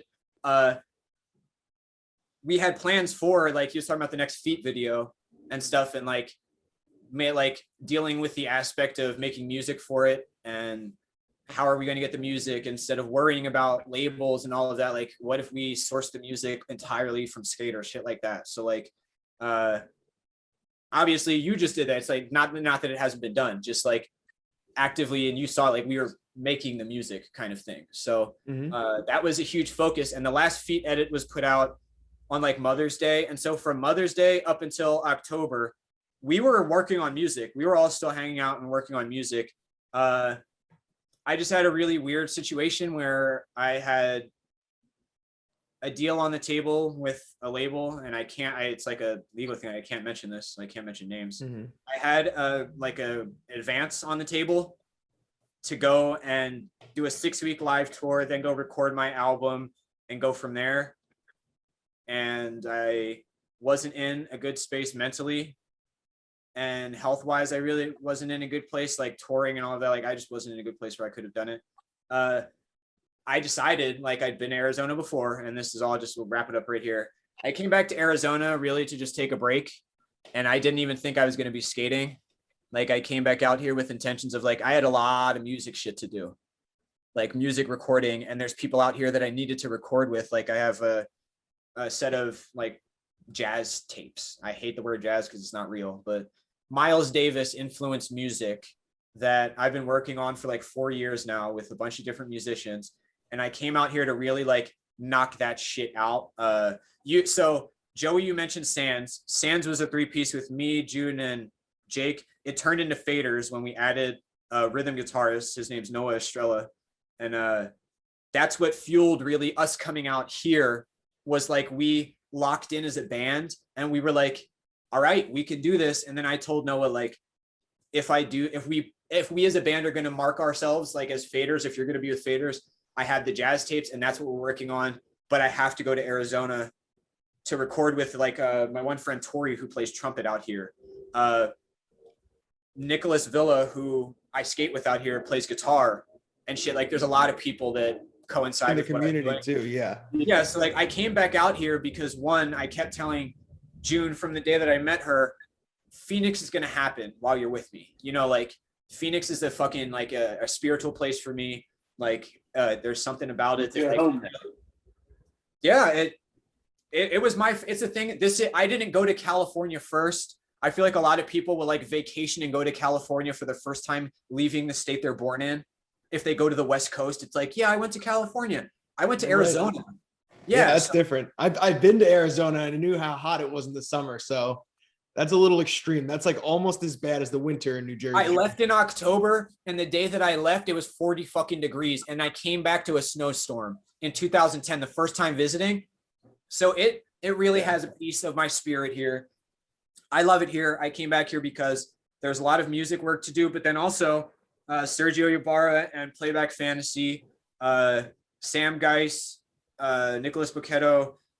Bocchetto is his music name. I always just say that because that's his that's his Instagram thing. Nicholas Villa, Sergio Ibarra, and me with Playback Fantasy. That's been something that's just like Sergio just moved into a house with his wife and stuff. So like we've all been, and COVID and all the shit, we've all just been sitting back.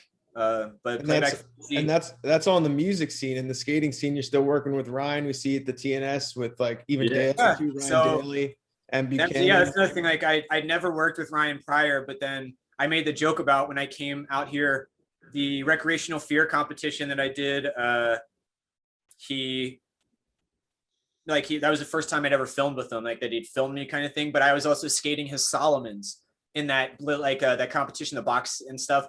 Like I think you wrote about that in the Instagram post. You're like, thanks for letting me skate these and like for the clips. For Team Solomon, bro. Like I was like, I felt like I was 16, like skates that weren't mine, just put them on, did good in a competition, like all of that. And like Ryan, he filmed those clips and showed them to me. And I was like, damn, I haven't filmed anything since feet. This is great. Like, so from then on, and it hasn't been a conscious thing. Like we get to TNS and it's like, all right, time to film and edit. It's literally like just all fun. Sessions, every single fucking session with him. It'll be, and I get on him about this. It'll be after I've done the trick or something like numerous times, or I'm sessioning and like the Tempe spot and shit. Like I go to Tempe and I just walk in and session the down ledges and shit. And every now and then he'll just be like, camera out, like, you ready? And I'll be like, okay. But there's never all of those edits. Again, even that ledge edit, it wasn't some like. It comes across too. Like it's just natural. Does. It's not, nobody's telling you. And that's one thing. Especially you're not putting on any airs either. It's just you're skating at this point. Yeah, like from feet is really when I felt like, even though them skates that I was skating the medium shell, they were too big. I really feel like I 100% came into my own during the feet edits, and that was just the pocket of like where I was in life.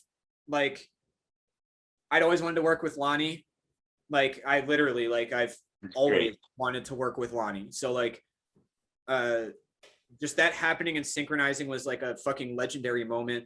And just the things and how we ended up doing those edits. It's the same thing as here in Arizona. Me and Lonnie would meet up, go out for the day and just fucking skate. Like you guys saw, I just smoked weed in the edits. Like there's nothing to hide there. Like both me and him at the time were like growing and shit. And that was also another point of us hanging out, was like me and Lonnie were in another aspect outside of life. Like we were growing weed and trading weed and shit all the time. And like, I would just come on the weekends and like, we would film those edits, like smoke some weed, go out and skate, come back, edit the edit right there on the spot. And he'd airdrop it to my phone. He would post it. I would post it. It was literally like a 24-hour loop, and an edit would be done. And then we would talk about, all right, next time, let's go here. Next time, let's go there. Here, I don't have that relationship with Ryan. It's a completely different dynamic. Like me and Lonnie are almost like the same person. So, it's just different. We're gonna but all in all, I know you just said we are hitting the 3:15 mark here. I feel like we got across a lot of it, and I didn't have to burn any. That turnaround is talk shit on anybody. Can you understand, Joey? Yes. Yeah, so anything that you want? Hold on. I can't understand anything he's saying. It's just like a garbled. Yeah, it's just like nothing's coming good from over there. Yeah, I just see him with his arms crossed. I think we got your full fucking timeline. Yeah. What? No. Joey, we cannot, Joe, no. cannot hear you. Dude, sorry. This all right. Hey, Jeremiah, I think you did a great job. You covered the timeline in a sick way. You're right. Thanks for coming on and talking to us. Like to have you again at some point, man. Also, for everyone that needs to understand this, I've literally known Joey and Taylor for like 15 fucking years. Like I just turned 30. Like I've known you guys since you were 14 and 15. We were skating at sessions randomly. Like I've known you guys for 15 fucking years because of rollerblades. Let's go for another 15, boss. Oh yeah, it's on. Let's fucking go. I mean, hit it wet. Where's my where's my couch to sleep on so I can come film a fucking section? Like Jesus Christ. I'm dead. Me and June have been saying like I need to hit San Francisco for a quick trip real fast. Like Jesus.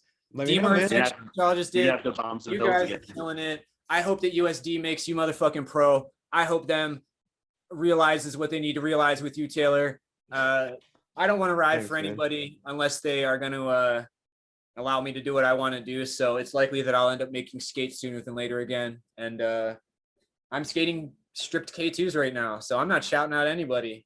Shout out Feet, Too Easy, Ghetto Community, Hit It Motherfucking Wet.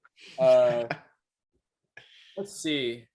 Yeah, I got the right there. Let's go. 2 feet. Let's see. Also, I mean, Lonnie gave me this shirt. Ain't nobody got this. Yeah, it's a pretty sick shirt. Medium. Sick. Oh, dope. Yeah. Yeah. Way old school. But I love all you guys. Rollerblading is an extremely important part of my life and will always be. I have to shout out Ryan Lowy and Rudy because when I went to the Blade Cup back in 2017, I think it would have been, or maybe it was 18 or some shit like that. Ryan Lowy was like, dude, if you ever want to like step back into things, just like let me know. And Ryan's somebody who knows me from the East Coast. So I was like, damn, like that means a lot to me coming from you guys. Like I haven't seen anybody from the East Coast in a while. And like and the photos that came up on the BMAG booth, like him and Jeremy Labayas, big shouts out to them for getting me back into things and keeping me around kind of thing. Lonnie as well. More shit to come. I'm always, don't worry. There's some shit that's about to happen. I can't even say. I'm not even allowed to say, but basically, I'm going to say this: Europe. Nice. Europe. Exciting. Before the end of the year, footage from me. Dougherty's going to Europe. In Europe, bro. That's all. Let's go. Fucking roost. Well, it's been another one. I appreciate you guys taking the time to do this. And like I said, here's to 15 more fucking years. Smoke more weed. Skate flat. And if you don't skate flat, you probably should. And I'm gonna go skate. Me too. I'm gonna go pick up Seth Miner's wife from work. And that's what I do sometimes during the week. And yeah, so shout out all the homies.